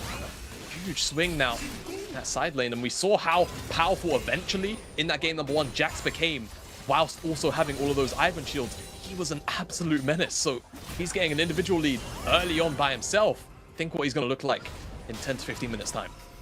I mean, there's 3 games in a row now where Ala is kind of destroying Cube in the top side. Just, I mean, it's as simple as that. Wow. Just jumps at him. Just takes him out. Cube, not ready for the level 6.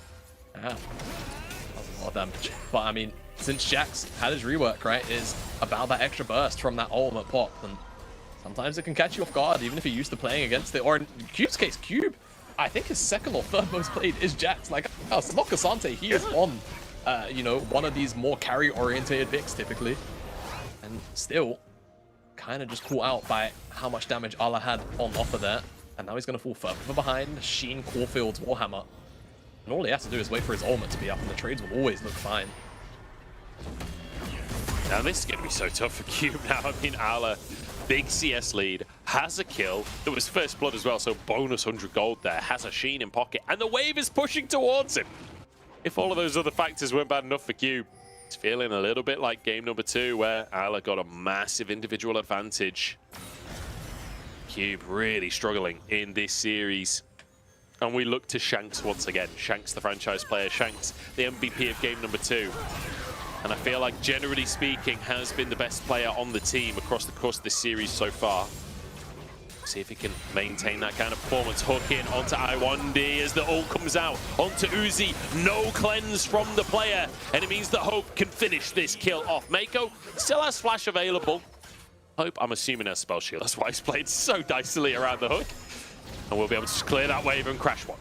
But, you know, you're saying we need to look towards the franchise player. I'm looking towards Hung as well, right? He's the one with the agency in this game. The opposite end of the spectrum. The younger of the two. And again, it is those two who typically are the ones that make plays happen. They've made the play now onto Uzi. They'll get that dragon. It's traded out on the opposite side of the map by EDG. So they'll get the Herald at the very least. But still, Uzi falling behind is always going to feel bad, right? We've seen how powerful he can be and how willing he is to make plays when he's ahead. Yeah. So them falling behind now is kind of, I want to say new territory, but it does make you wonder how EDG will now adapt to that, right? Arla is on the top side. He is incredibly far ahead, and they were willing to put resources into him whilst he's playing the Fiora. Will JJ be willing to do it whilst he's on the Ivern and he's on the Jax into a lane where he's already pulling ahead?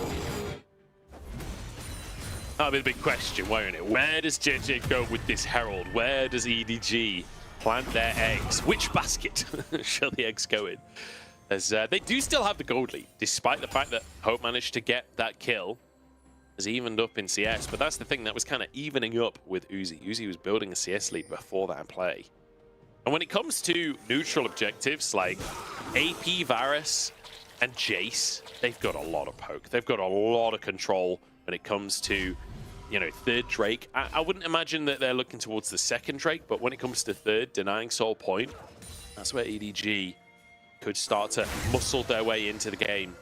JJ doing a good job on the Ivan to just keep himself even in farm, scale up towards later as he looks towards his top lane. You asked if he's happy to look towards Allah. I think he is. The answer is yes.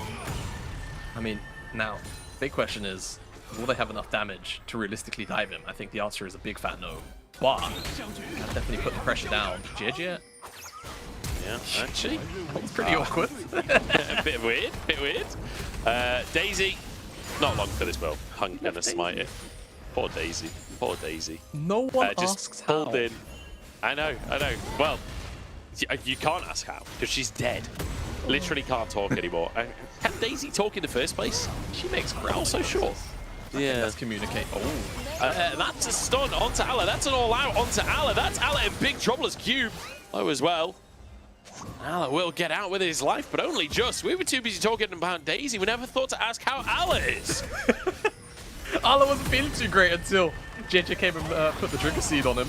Kept him alive there, and also actually offered him a fair amount of burst, which probably would have made Cube have to disengage, or at the very least, look to kind of just step away, but Allah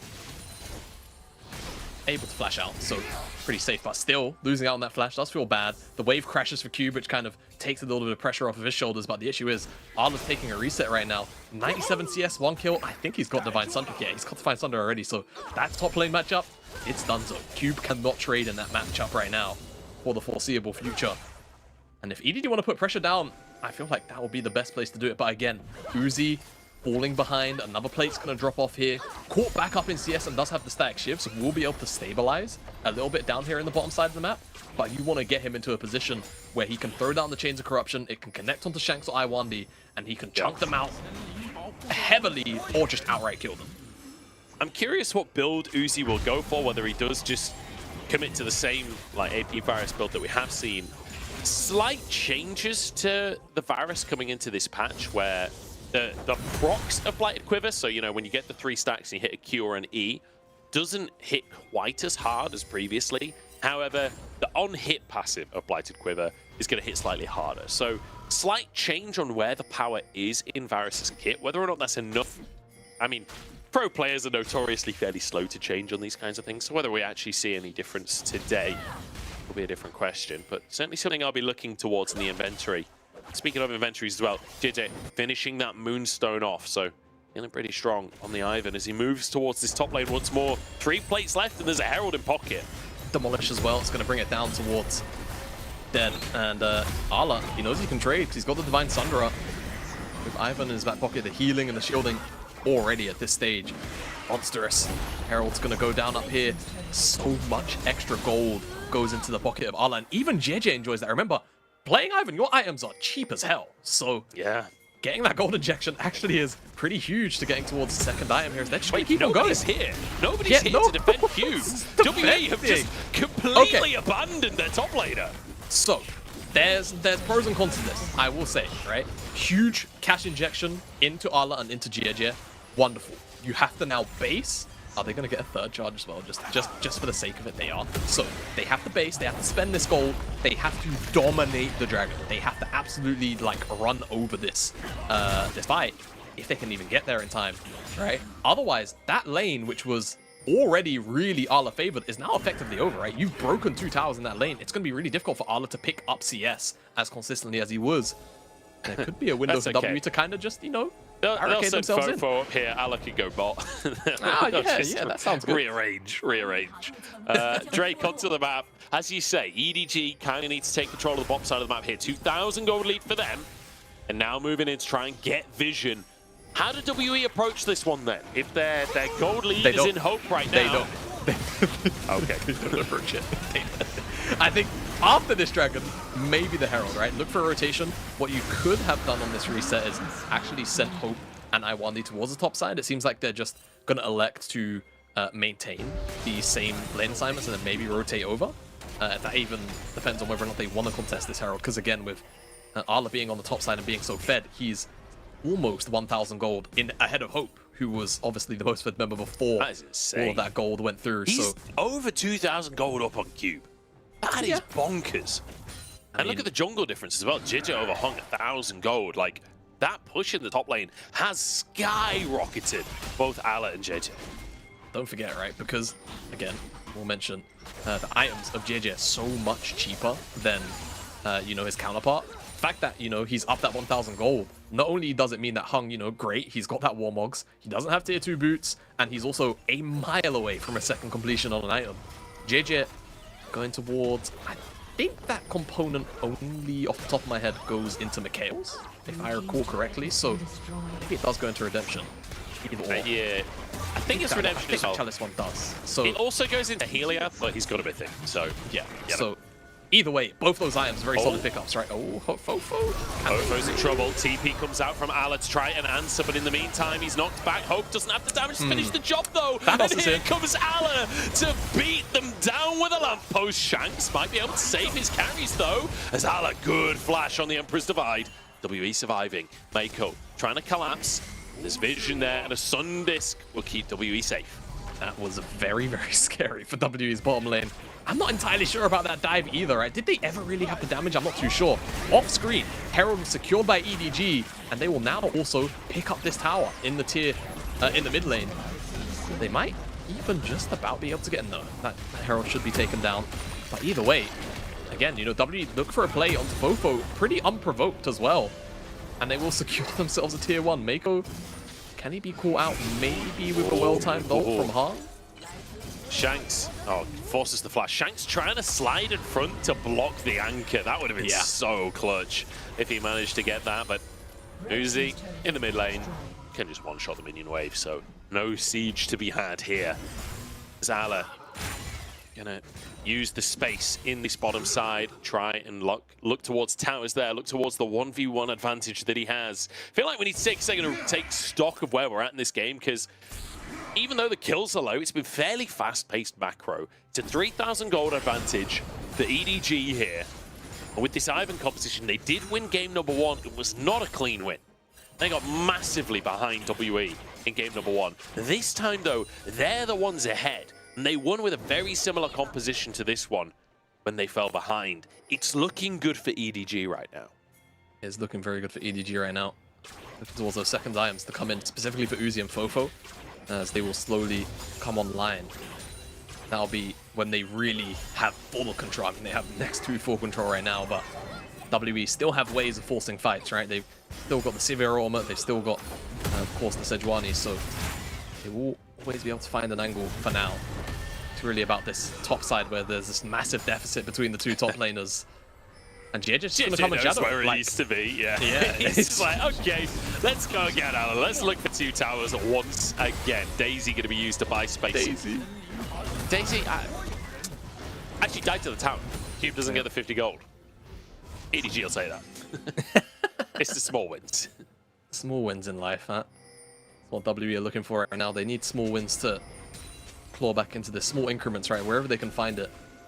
I feel like the issue is, you know, you try and attack Arla, well, JJ's just kind of back pocketing. It's very difficult to really ever attack Uzi because he can clear the wave from so far away, where he can just wait for the wave to come in or attack once and then just basically Q and E the entire wave and it dies. How do you ever, like, I mean, you might just get them to hit, like, it's just gone. So, like, how do you ever really break this tempo without realistically catching EDG in rotation? I think maybe you look to overload numbers in a side lane, but then you're always probably going to be giving up something somewhere else for that play, right? So you have to make it worth your while. I'm trying to listen to you, and I'm trying to be serious, and then I've got Ivan in my ears going as he's doing his camps. Like, what are these sound effects on the Sugarcane Ivans? Is it Sugarcane, Sugar Rush? I don't know. Whatever. Candy King Ivan. All right, bud, you best get your names right. Sorry, I do apologize. The big tree's in the house. You best put some respect. He's the little tree. Surely Maokai's the big tree. Well, Maokai's like wide. Ivan's about 18 feet tall. So okay, big tree, chunky tree. Big, yeah, there you over. go. Big tree, chunky tree. Anko, chunky anchor as we call him. That one didn't work. Never mind. Angry anchor. There we go. Angry anchor cleanses with the McHales. JJ fast on the fingers with that one. Death charge onto Hope here. The Shanks forced out of the play, but the shield keeps him alive for now. Fofo on the front, running out of allies. He'll be burnt down as Ala looks to head them off. Look, he's herding them. He's denying their escape. They know he's there, but what can they do about it? Ala is absolutely monstrous in this game, and the tower is on like 1 HP at this point. As EDG, they're corralling WE. They don't want to let them escape, and a minion wave is on the way. WE are running out of minutes on this earth. Hope gonna try and push forwards to buy space for his team. The spell shield used as the stun comes on through. There goes Shanks, and Hope is next. Uzi trying to finish the kill as Ala jumps on forward. Cube left alone versus Fofo and Jeje, and WE are wiped off of the face of the rift. It's lambs to the slaughter. WE were just corralled into that bottom side tier 1, and EDG are just wolves waiting for their meal. EDG will pick up this dragon as well. They should just about get everything else they want. A couple of jungle camps, take that away from WE. After this reset, Baron's on the map and there's nothing else for them to focus on, and you know they are going to go and put the pressure down there. This game might just be over. I don't know if WE can really overcome a deficit like this. I'm just gonna say how it is. Look, I know game 1 was how it was, and you know what? Maybe the series has been a bit too rapid for me to ever call a game. I was gonna say, like, if they dare take 2 inhibs, that's where we know EDG will lose. Take another look. His ultimate's just blasted on both sides. Looks like EDG just a bit of a gold gap in this fight, honestly. Yeah, more a gold gap. No one can really get through health bars. The damage dealers, I think, crucially, like Hope, very short range, very risky to step up, and Shanks was the one focus, so he's not able to actually return any damage that's being chucked out by EDG. And at this point, as we get to the tier 1 down here, there's just nowhere for anyone on WE to go, right? And it's a very easy collapse. Arla's able to get the chase down, finds herself 2 kills. They even managed to find Iwanbi on the back end too. So It's basically an extended ace by the end of it. 5-0. And all they have to do is take all of the vision that has been set down very temporarily by WE, choke them out, suffocate, take these lanes in terms of priority, and then that'll be it. W eventually will have to check in, and if they don't, the Baron goes over, and then they certainly lose the siege, even with the wave clear options that they have. EDG in a phenomenal spot, and it has to be said once again, Ala, what a game he's having. What a series he's having. The Jack's 3-0, fantastic flank there, fantastic landing phase, absolutely destroying Cube across the course of this series. And EDG in such a phenomenal position, but again, every single game in this series, we've seen either team get massively ahead and then throw that lead away. EDG now starting the Baron off, but vision is here for WE. They're 6,000 gold down, but they're not giving up without a fight just yet. I1D behind it as the TP comes in from Cube. Engage onto Mako here, but he flashes out to safety. And now Death Charge blocked by the Spell Shield, I hope, but the hook isn't. Cube locked up. They can't quite commit for now. Ignite comes on through, dashes away from the skill shots. Sticking power, oh, Ala. Ala looks for the re-engage. Good dodge from Hope there. Hung trying to get away, but Hook's back in. Mako has been on point with the hooks, and there's one for Uzi. EDG, a single pick. Is that enough for them to start Baron? That's the jungler dead. That's the jungler dead, but they might find goodness. more. Mako just does not miss. Mr. Mako happen. Fantastic stuff from him. As Ala jumping forwards once again. EDG complete control here. 2 kills now. Surely that's enough for a Baron. Yeah, Mr. Make It Happen. That's Ala this game. EDG. They're not going to actually look to start this Baron. WE, actually, no, they will. They started up now. How many members of base? Who's teleporting back? Who's doing what? Let's see. Vision comes back. Teleports coming through from the solo lanes of EDG, so they're connected to this Baron. Mako's on this flank. And WE, I don't actually think they know where Mako is. Hex slash over the wall. What's I1D there? I1D just gets shreked by the shields alone, and Mako is over the wall again, and Shanks has been found. Baron taken with a bonus Azir on top. That is the cherry on the cake, and EDG, boy do they love cake. Boy do they love cake. I mean, they've got Candy King Ivan on their team, EDG. Can you blame them for having a sweet tooth in this game 3? And this is finally a game that looks decisive for now. You know, we're going to hold our breath until the Nexus actually drops. Given the trajectory of game 1 and 2, you know? Yeah, exactly. You know, I'll wait until I actually see that Nexus blow up. Thank you very much. And Uzi, observers hovering over him. We'll talk about him. Had a bit of a rough-ish early game, but come through and is still capable of dishing out the damage. And this is what we said earlier. Like, even if you put him behind, as EDG, you can, you know, go and put the gold into Ala, go and put the gold into Fofo. He will still find the way back in, and you can see even throughout a lot of this replay, always able to find a window to step up, and Ala buying so much space. And all of these frontliners, and again, you know what? I said Ala was Mr. Make It Happen. Mako is so many strong dredge lines this game. Just set up for EDG to find success. And then hide in the brush. Hide in the brush, Mako. What is the range on that hook, man? What is that? He's like under the tier 1. That was, I mean, Mako's playing out of his mind, but he's also just Nautilus things, man. Like, again, another hook. Cube pulled in this time as they siege with the Baron. Ala on the bottom side of the map here, trying to get a push off of his own. And these cannons are going to do so much. And the brushes as well make it so difficult to defend. But then with a Jace and a Varus, how do you break this siege? Well, you do have wave clear, so if you can touch the wave, it's great, right? You know, Sivir, Azir, Ricochet in the range of the Sand Soldiers can definitely provide a fair amount of yield. Ala? Stun comes out here, but the Redemptions keep Ala alive. Oh my god. Counter-Strike comes back up and he'll be okay. Survives those Sand Soldiers. The value of this Ivan is through the roof in this game. And that'll be mid-tower, taken down. EDG making it work. And that'll give Ala the space, I think, to finish the tier 2 on the bottom side as well. Shanks is moving over to try and defend it, but the second Shanks leaves this mid lane, that opens up the mid-inhib instead. So inhibitor taken in favor of EDG. They've already got 2 Drakes, and a third one is on the map right now. And that's if they don't just move over to finish off this bot tier 2. Instead, Shanks moved over to defend it.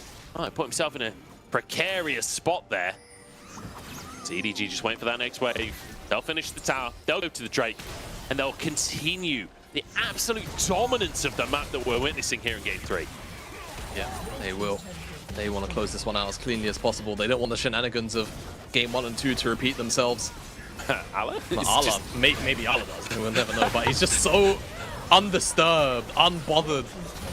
Moisturized in his lane, flourishing as Allah. He's a frog in a pond right now. Destroyed a second in him. I thought they would back off after the tier 2. EDG having none of it. That last 10 seconds of Baron used beautifully. And now they can take the Drake on the way out.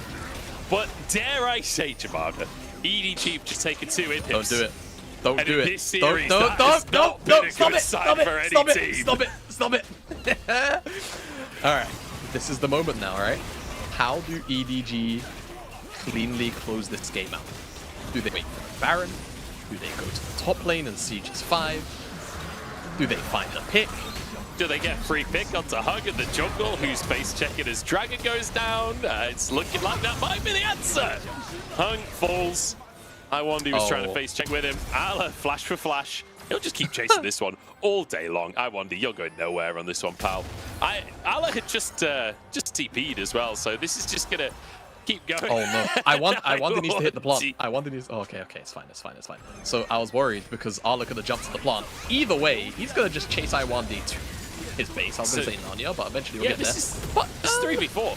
Yeah. They could just end the game. They could just end the game. iWandy can't get back to the base here. The ball comes in onto Cube, and Cube is gone. Home, can you clear the minions? That's the question. Him and Shanks against the world here, defending underneath the tower. We've seen Shanks playing tower defense under these towers once this game. How many balloons can he pop? Hung has returned. iWandy finally made it back to the base. Zivver is here. It's a damn good comp for clearing waves. Allah denied entry here as Fofo the target. And Hope wants to find a kill, wants to find a series, wants to find redemption. No! But Fofo finds a shock blast instead. Allah pushed onto the fountain. Shanks gets one, but EDG still 3 strong. Uzi still firing on all cylinders. One Nexus tower to fall. Hung and Shanks against the world. The linchpins of WE in 2023. And they've managed to hold on. Jitchet, fast fingers. Captain Jack in the jungle there. But WE hold on. And now a TP Jamada. We ain't stopping anytime soon. Cube has his all out available. He's looking for Uzi. Pulling him over the wall. Doesn't even need to use the ultimate. Shanks grabs the kill. Big shutdown as well for Shanks. No, surely not. This isn't the beginning, right? I mean, no, it wouldn't. 3 games? 3 games in a row. It couldn't. I don't know if I could bear to see it, Joe. I think it's happening. I don't know if I could see another turnaround. Speaking of turnarounds, how close was Fofo to dying? Because Hope had an angle to open up, right? Had the Milio, had the lethal tempo probably stacking up too. No attack resets just come through. Man, so much damage. If that's a crit, he wins. Yeah, if that's a crit, he wins. I don't know how many he did or didn't. Oh my god. Well, WWE don't want this to be a comeback. All right. Here we go. We're just going to run at Baron. 8k on that one as the fight kicks off, but they're all in the pit and they're against a ton of AoE. I don't know if WE can survive this one.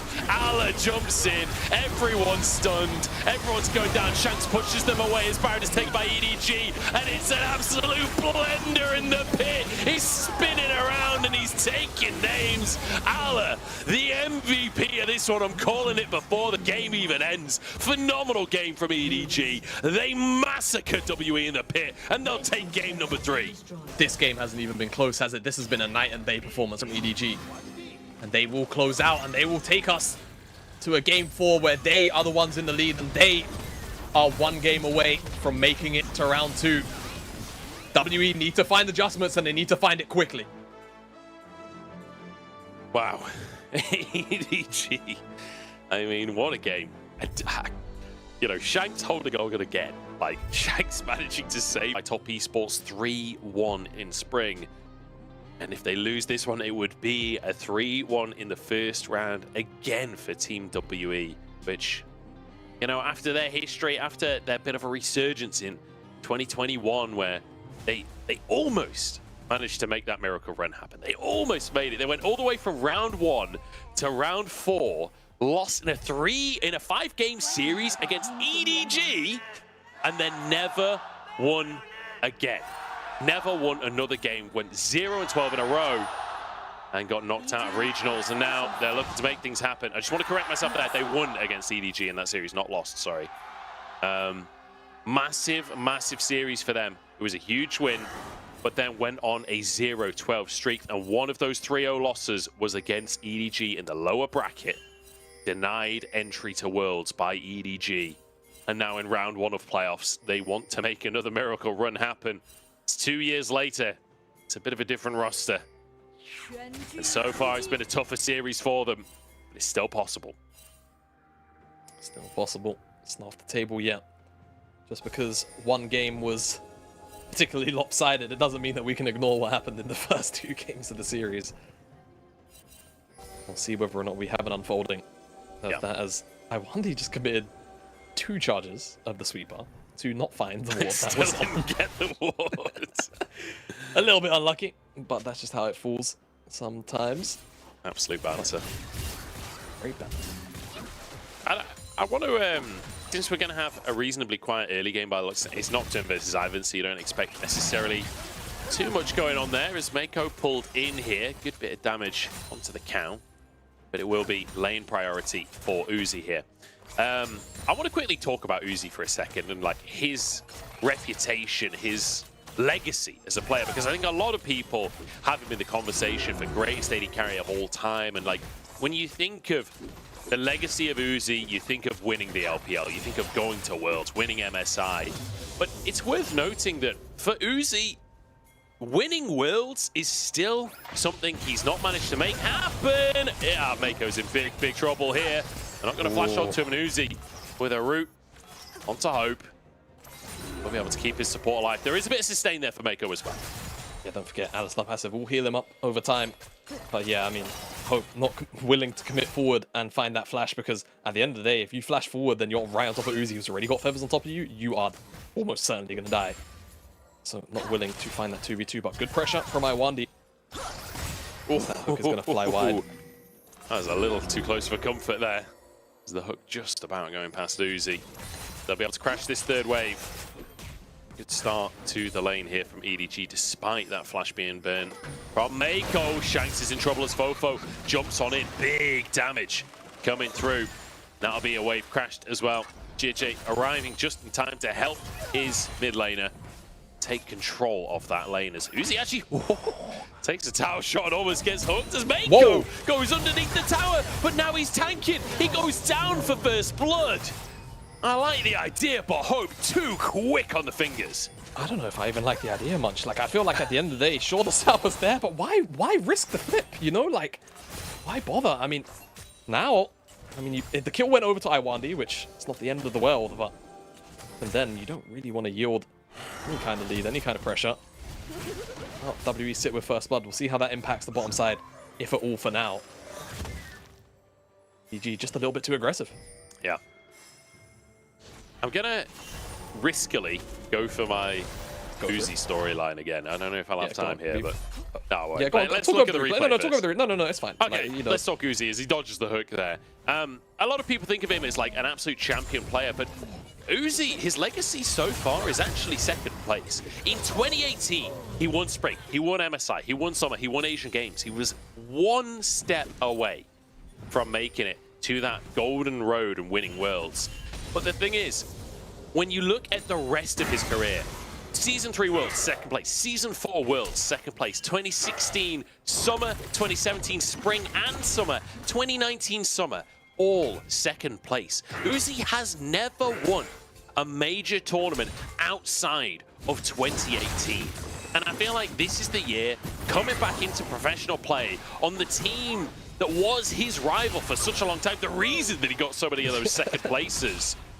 I feel like this is the year where he wants to change that. This would be the year where he wants to make it back to Worlds. And in spring, EDG was so close to making it to MSI, upset by BLG. Then Uzi joins this squad. Now they're in round 1 of playoffs. But game number 3 of the series looked fantastic. It feels like they've warmed into things. And you know that Uzi is desperate to change that story about his past. You know it for sure. Let's see if this play works out. Perhaps an opportunity to set him up for that hope knock back in, and the feathers fly back. Uzi with a kill for the game, already had the recurve bow, and now set up for success. We asked what the repercussions of that dive would be. Sure, Mako did technically kind of grief in, but he got Hope's flash, right, in that dive regardless. Now with no flash down there, very easily punished. Good job from EDG to just kind of catch W. It's a very awkward gank path. Speaking of awkward gank paths, Hung looking for a bit of action before level 6. I always like to see that from the turn, but will likely look to start to return to farming soon. This is not super important in terms of the game, but I just noticed that even on the Chinese client, and he still just yells "Yay Tibbers," which makes sense because Tibbers is its name and "Yay" is not an actual word. Uzi, not level 6 right now, but Iwondi doesn't pull the trigger on the hook. Taking another look at the setup for JJ, just hiding in that brush. Lean setup, I mean, at the end of the day, JJ able to just find his angle, right? And Q, easy to follow up on from Mako. Finds the knock up. I think he actually headbutts him out of the trigger seat. Yeah. At the end of the day, he's very much dead. You know, it doesn't really matter. But I love that, like, I've never thought about this. Ivan plus Alistair is kind of insane. You have the issues of Ivan in the, the issues of Alistair in that, you know, your headbutt, you can only use once in a combo. Do you WQ and miss out part of the CC? Do you flash Q and then knock the back? No, you just rip them with Ivan, and you fly in, Q, and then headbutt them back without ever having to use the flash. I feel like he covers all of Alistair's weaknesses. Hey. All right, you know, I'm a bit of a Ivan nerd, and I'm gonna rant for a second whilst WE take this dragon, and EDG are just really looking for cross maps, and there's not really much available. Like, Ivan, for years, has honestly been better at emboldening these bruiser picks, as Cube's gonna just force Arla back a bit. Ultimate 4, basically a health bar, not the end of the world for Arla, as he'll just probably heal back up those biscuits, and if he has the base, I'm sure he will be happy to. Rant for me, Jamada, rant for me. Run. So, like, honestly, Ivan is so much better at buffing up, in my mind, you know, these bruisers that want to kind of dive in, and the trigger seat damage as well really can push, like, exchanges over the edge way more than you would actually expect. Now, I will say, with the recent Ivan changes and how the E works in terms of getting that refresh, things like Ardent and even Staff, when you've got so many hybrid, like, ADs in the meta right now, they're pretty broken, because that shield refresh then refreshes the you know, the Staff and things like the Ardent procs as well, if I recall correctly. I'm pretty sure that's the interaction and how it works right now. So, honestly, he actually sits in a much better neutral spot, but for ages he was so much better at buffing up bruisers and just enabling them, because like you say, you know, you find a root caller all of a sudden. If you typically need a gap closer to get on top of a carry, you don't have to, because you can just click on that target and very easily just dash to them, and you can hold on to that for if they use a flash or if they use their own dash, you can follow it up. And you know, there's a bonus synergy here in the composition from EDG, because as you say, Root Caller available for JJ, Feather Caller for Uzi, and, you know, Call of the Fortune. There's a lot of calls going on EDG in this composition. Speaking of, hey! Is it going to work as he tries to play the wave? Hope has moved up to the top side of the map here, as that'll be one plate taken, and Cube backing off a little bit there, but won't fully commit to leaving the play. Hung has that Herald available as Uzi is just going to sweep gold up on the bottom side of the map here. They expect Mako to move away to give over, the solo plates there. It's going to be in trade for a Herald on the top side. Cube and Hung both getting involved on the gold alongside Hope. So certainly in terms of AD carries, it's a gold advantage for Uzi. But in terms of the overall game, you can see WE streaking ahead now. Now, my only question is, like, this laning phase was going pretty well for Cube, and again, much like game number 3, like, you've ended the laning phase. Is it too early? Hook lands. Oh, they're going to go in for this one, but he's gone way too deep. Look at the knockups! How do you ever dive? That's just 3 of the players on EDG. Imagine when there's an Ivan and a bloody Zaya in the mix. Yeah, let's look bot, by the way, because Uzi's still hitting the tower. He's just alone down there. So, what I was going to say is, Cube was winning out on this laning phase, right? He's got Gold Drinker. Fantastic. That's wonderful. Dragon is 2 minutes away, so it's not like the last game where, like, when EDG did this and they got a whole bunch of towers, they were able to just immediately kind of flex their muscles with that gold lead. You kind of just taken him out the laning phase. You see how important it actually ends up being. Everything kind of flies wide. So Shanks is at no threat. Does lose the Tibbers, but cooldown will be back up by the time the next Dragon is ready and active. But yeah, I'm just, you know, I get it from Hung, but he just shouldn't do it. You know, like I mean, not a lot he can do on that one, is it? He doesn't get to move the second he's in. He's just absolutely bodied. He goes in and he's in a bouncy castle, and then he just dies. It's like a Mario pit of spikes. That's basically what he ends up landing on. Yeah, I don't know. It's that classic phrase, the Mario pit of spikes. Oh, I'm always saying that with my friends. Yeah, thank you. I don't have any friends. What am I talking about? A guy can dream. Let's talk about these AD carries though, because Uzi is 20 CS up. He got that kill earlier on in the game, and my goodness, got 4 plates, and they were all solo plates, while denying not only CS but XP from Hope. You can see he's a level up in that AD carry role as well, and we saw how aggressive Uzi will be when he gets this Xayah. Kraken Slayer already online, boots picked up as well as a dagger. Like, Uzi is an absolute monster right now, with Drake spawning on the map in 50 seconds. You gotta believe EDG are willing to play for that. Yeah, absolutely, they will be. They're not gonna let WE pick this one up for free. And again, you know, I think just the way that when you talk about scaling and just interactions of these competitions generally, you just have to imagine EDG well, right? Not just even because of Uzi, but WE, what's their comp want to do? It wants to dive. What does the EDG's comp want to do? It wants to stand this ground, but also it absolutely blows up anything that comes in range of it, right? Tristana, Xayah, all of the knock-up CC. How does it feel feasible to play the game as WE? They're going to have to get creative, and again, Iwandi, he's going to have to hit the mark sooner or later. Hung, brew it up. Mako with some nice side steps there. There was a control ward in the tri-brush, so able to hide out of vision there. The skill shots all go wide. Look at the health on that tower in the bottom lane as well. There's still 2 minutes to finish that play off if Uzi ever gets any time to work on it. And 1D moving in to try and deal with some of these control wards, but Mako is there in the headbutt. It's gorgeous again. The route into the dash for the Alistar. I love this combo. I'm gonna have to find me an Alistar duo, because I still play Ivern to this day. This looks busted. I haven't seen Alistar Ivern. With this combo, I'll play Alistar for you, buddy. We'll call hop this, in, man. Hop in. We've all eaten the laughing cow. This is the flying cow. The combo coming out here is he just like wiggles towards you and then beats the crap out of you. Absolutely insane stuff. EDG, they're onto a winner here. Yeah, I think they are. And again, like, I'm just kind of concerned. All right, sure. Again, W accelerated the game on the top side of the map. What does it do for the game? You know, like, Renekton right now wasn't able to participate in this dragon fight. I mean, part of it does come down to this pick, but at the end of the day, I'm just not sure they were willing to commit, man. Look at this bounce house, man. Rooted into Polv knockup, into Daisy knockup. What do you even do? How do you play into this comp, man? I just don't understand what you're meant to do. You don't.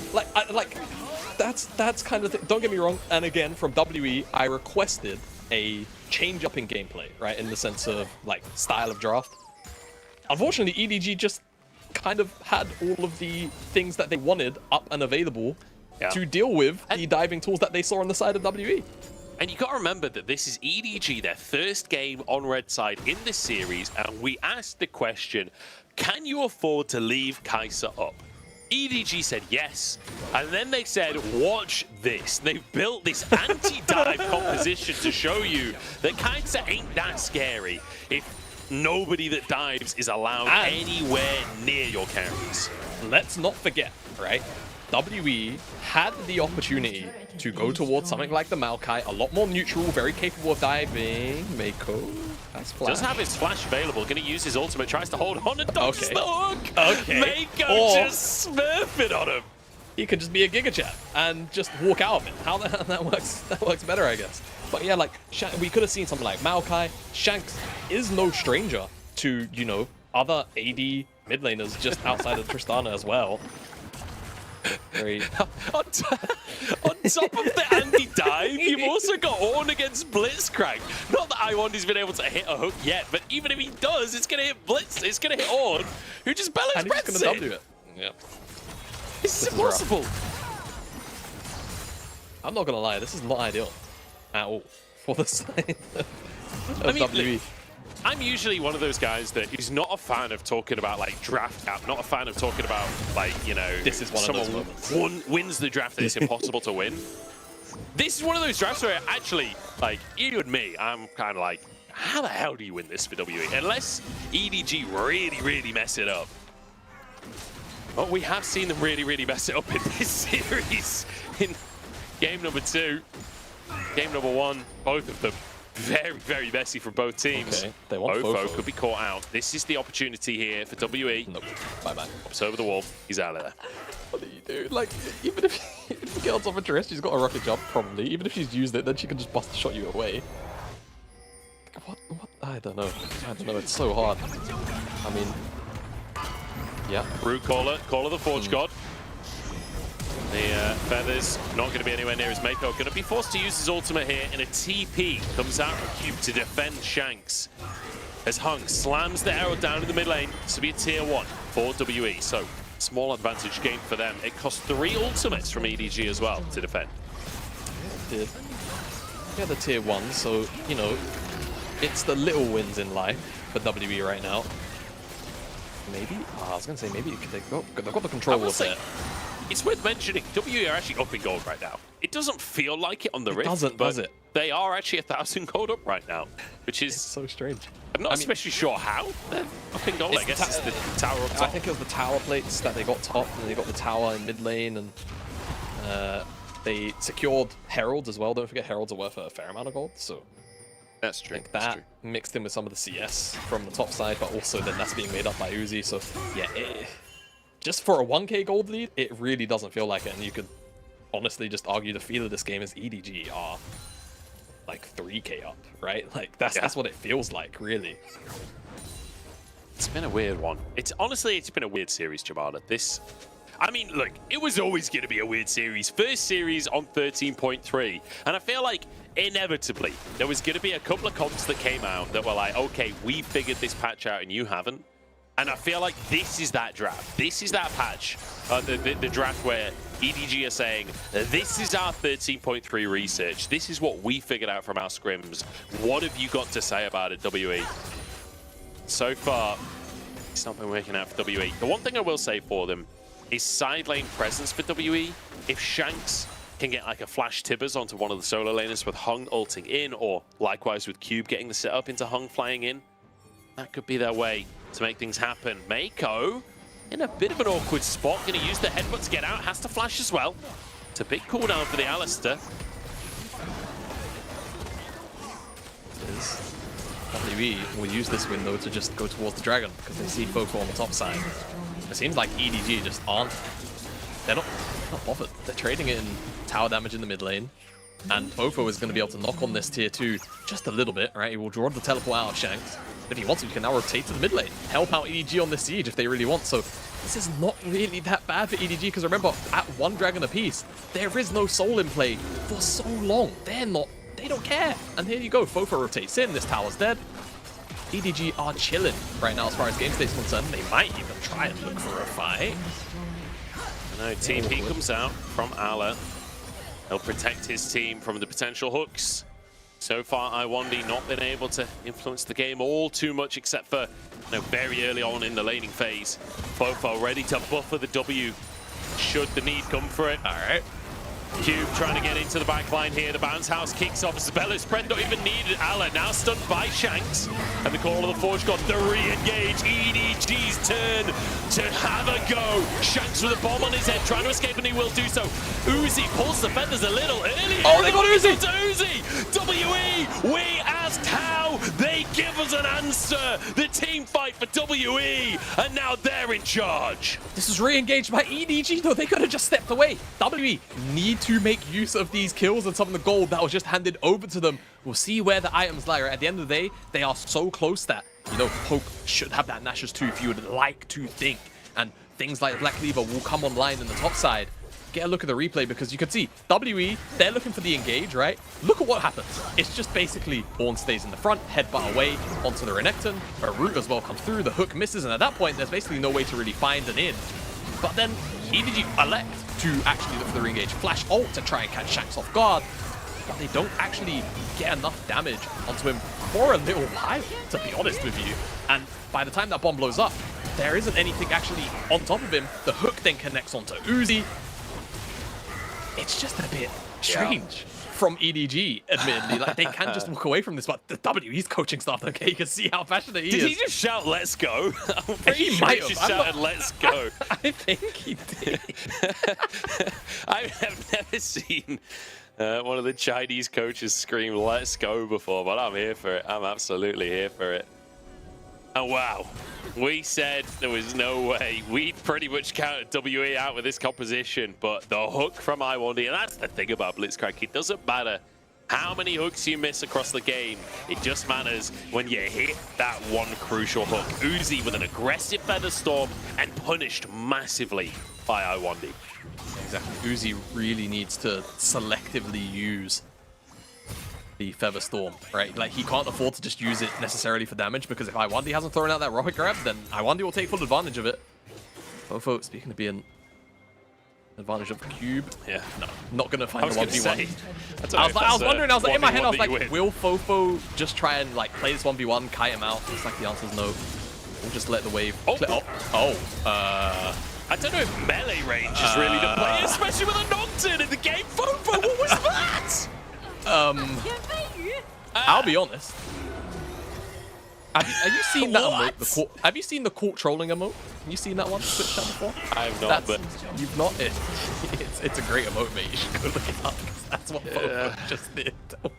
Why did he take the blast cone? It's so strange. He could Not only see that, the him. fact that Hung is There was there minions. to capitalize. Yeah, I don't. It's so weird. This is a weird game. This has been a weird series. And this, again, the compositional difference for us, right? And what we've been describing is that EDG should be able to just kind of group up as 5 and just stand up to what WE can throw at them, right? Nothing that hits the wall should ever stick for WE. But, you know, they elected that one re-engage, and now Fofo is also kind of just handed them a bit of a freebie on the side lane. Fortunately, there was no flash or anything like that to blow. Do we need to see a full picture replay of this? I feel like we don't. I mean... Oh, it was a misclick. Oh, That was a misclick. that... You know what? You might be right. I do wonder. Like, 100%. 100%. That was an attack move click. Yeah, Grump was close enough, right? At the end of the day, to that blast cone. You could be correct. It could actually just be a misclick flat out. Oh, that is so unlucky. That is so... But that's the kind of unlucky mistake that you can't be affording to make. Like, remember, EDG, by all accounts, should have been at MSI, but BLG shut them out. And now in round 1 of playoffs, you can't be making mistakes like that. Still looking good in the game. Well, actually, no. In the game, the 5k go down. Looking good in the series. Compositionally looking good in the game. Shank's going to be able to grab a tier 2 up in the top lane. EDG, massive presence on this Drake, but WE don't look like they're giving this one up for free. TP available for Shanks and immediately starts to be channeled. Drake will go down here, taken by EDG, but can they survive the fight? Shanks with a massive engage, and Hung flies into the back line. In goes Hope for more. Uzi surviving for the time being, but the rest of his team might not be so lucky. Shanks finds Uzi as Ala, barely walking out with his life, should be finished by Cube in the end. And WE, I mean, I guess it works if you all dive together. Yeah, I mean, it's just that angle from Shanks, though, realistically, right? Sets up so well, stuns up 3-4 members of EDG, and they're not able to respond with JJ dead as well. Is Baron on the cards? This teleport, I don't think it's going to be punishable because it's Cube. Big old health bar, and this is it. This is Baron for WE. This game was being held basically stonewalled by EG for 20 minutes. But in the space of 4, Yeah, they've managed to give over a couple of picks, and now the Baron. this has been one of the strangest series I've cast in my career, but my goodness, WE, look at this engage from Shanks. Absolutely monumental. The hook from iWandy plucks him out of the air as well.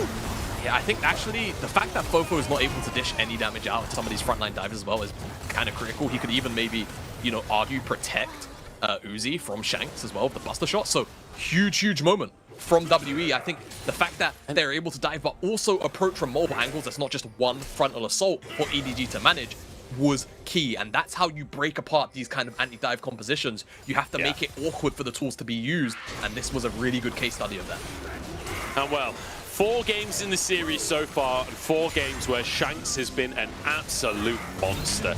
Like, what a series from him. Ball of the Forge gone, a pick now for EDG as iWandy's taken down. And that really makes things difficult when it comes to using the Baron. It does. But I will say, Munch, look at the gold on the top of your screen. Look how big it's up in favor of WE. That is absolutely massive. When Shanks picks up the death cap, that's going to be the next big iron breakpoint, and Hope is also quite close to finishing up that Guinsoo's. They can get it well enough in time before Uzi and Fofo pick up their third items, and then they start fighting again.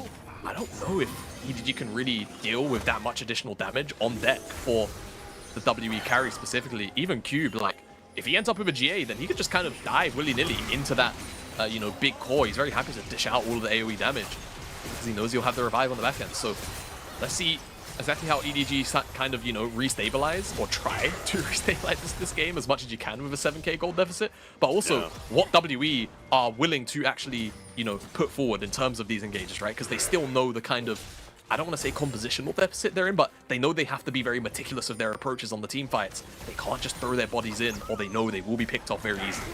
Yeah. It's all about the hooks from Iwandi. It's all about picking the moment. They need, I mean, to be honest, they kind of need a mistake from EDG in terms of positioning to have their window. The fact that both Fofo and Ala can just buffer the hooks coming out from Iwandi does make it difficult to find that moment for WE. But the Baron's certainly helping. That'll be gone in 20 seconds. And then it's a question of what do WE do? Mako could be in trouble. He's going to Hex Splash over the wall as they look for Shanks. Hung goes in, but he's just going to be CC'd up. Tibbers comes out. Shanks knocked up and taken out of the picture. Tibbers next as Hung tries to escape, but he's going nowhere. TP available for Fofo if he wants to defend mid lane, but I don't think it's even needed. Recalls have to come on through for WE, because their siege is done.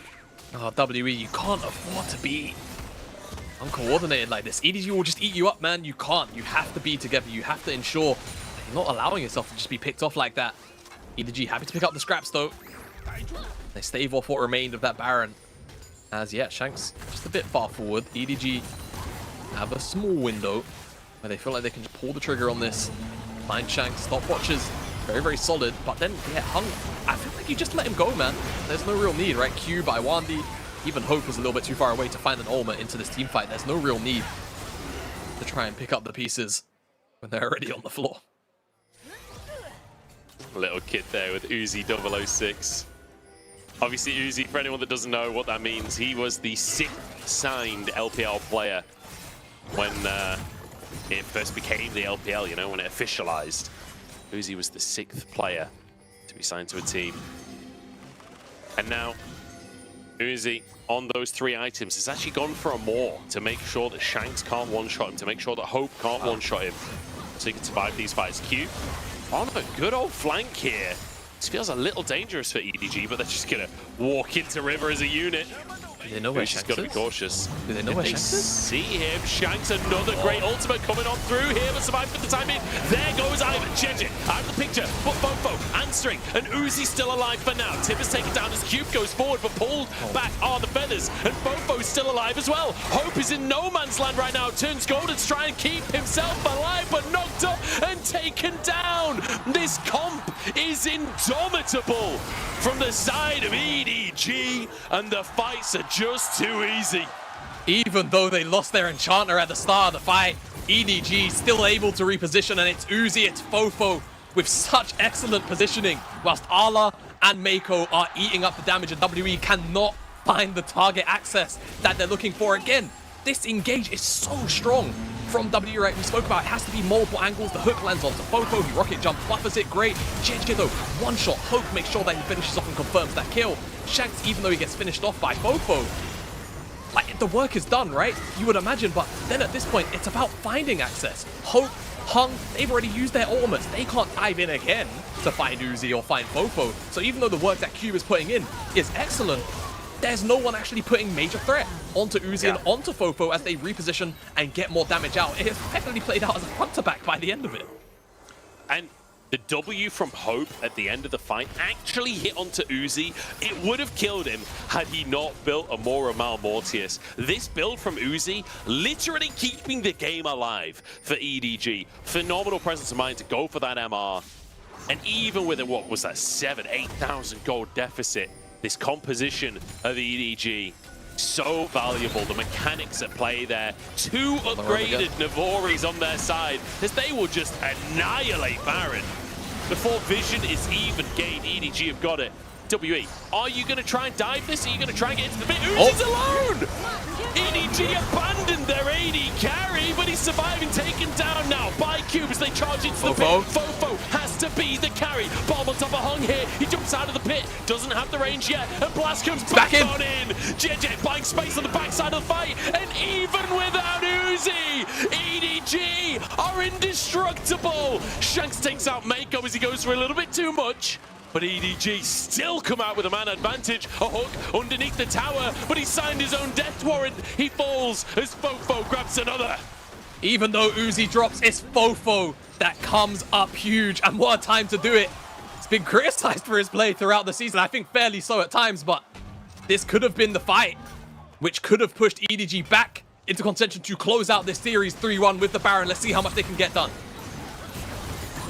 You know, it's going to be a hard game when you find Uzi the perfect pick and you still can't find the fight. I mean, Uzi just left by his team here. They obviously didn't realize Shanks was that close. That's the issue. Like, they just didn't know where Shanks was for so long. Feared up. Eventually goes down, but so much goes on to him still, right? Redemption heals him back up to half, but Hope commits inside of the pit. The fear connects onto Fofo and it forces him to have to dash out, right? Because Cube's on top of him, but has the blast cone there whilst the mixer is still going on. Cube then is obviously focused on trying to, you know, deal with Arla, deal with Mako. He gets CC'd up, and then Fofo is just allowed to basically hit what's in front of him from start to finish. Clean up more kills off the back end, and now we come out of that replay. Gold effectively even, right? 32 minutes into the game, 1k gold, 700 gold means nothing. The question now has to be, you've got enough dive to take out 1 carry. Do you have enough dive to take out 2? Because there's 2 AD carries on this roster, and they are both willing and capable of winning out a fight. Like you say, gold basically even at this point. We were 8,000 in favor of WE not that long ago. Ornn items across the board as well, so even more value there than the gold really tells you. And with Baron still 40 seconds on that one, they're going to try and end the game right here. And Wandy has been caught, knocked up, and will be taken out of the picture. That's one Nexus Tower gone already. EDG, they're done with this series. They want to go home. They've got dinner booked. And they want to go to round 2 of playoffs. Featherstorm comes out. Shanks turns gold as they try and get onto Fofo here, but Uzi's still free firing. Shanks will be next to fall. And WE, they've got nothing left in the tank. Hope and Cube separated from their base. The minions will charge in as another knock-up from Ala. He's too good with it. The Ornn triple kill comes through as Cube next on the chopping block. He's forced away, but it just doesn't matter. EDG 3-1 over WE as they keep their dreams of worlds alive. WE was stonewalled all those years ago by EDG, and they're stonewalled here again. EDG, the fairy tale for that world story that you mentioned. The start of it could have just been what we've witnessed. 3-1 and a convincing back end to the series, and one that we wanted and needed to see out of this lineup. It's an amazing turnaround considering where the gameplay was as well at the start of the split. And if this is how EDG are looking, then hey, I believe that they could maybe make it a fair distance in this playoffs run as they book their ticket to round 2. That'll be the question. How far can they make it? And who knows? Who knows at this point? Still plenty to be played for. And the next opponent will be OMG, which is just an absolute banger. Classic matchup. OMG versus EDG. That is as old as time. Abel versus Uzi, as old as time. But on top of that,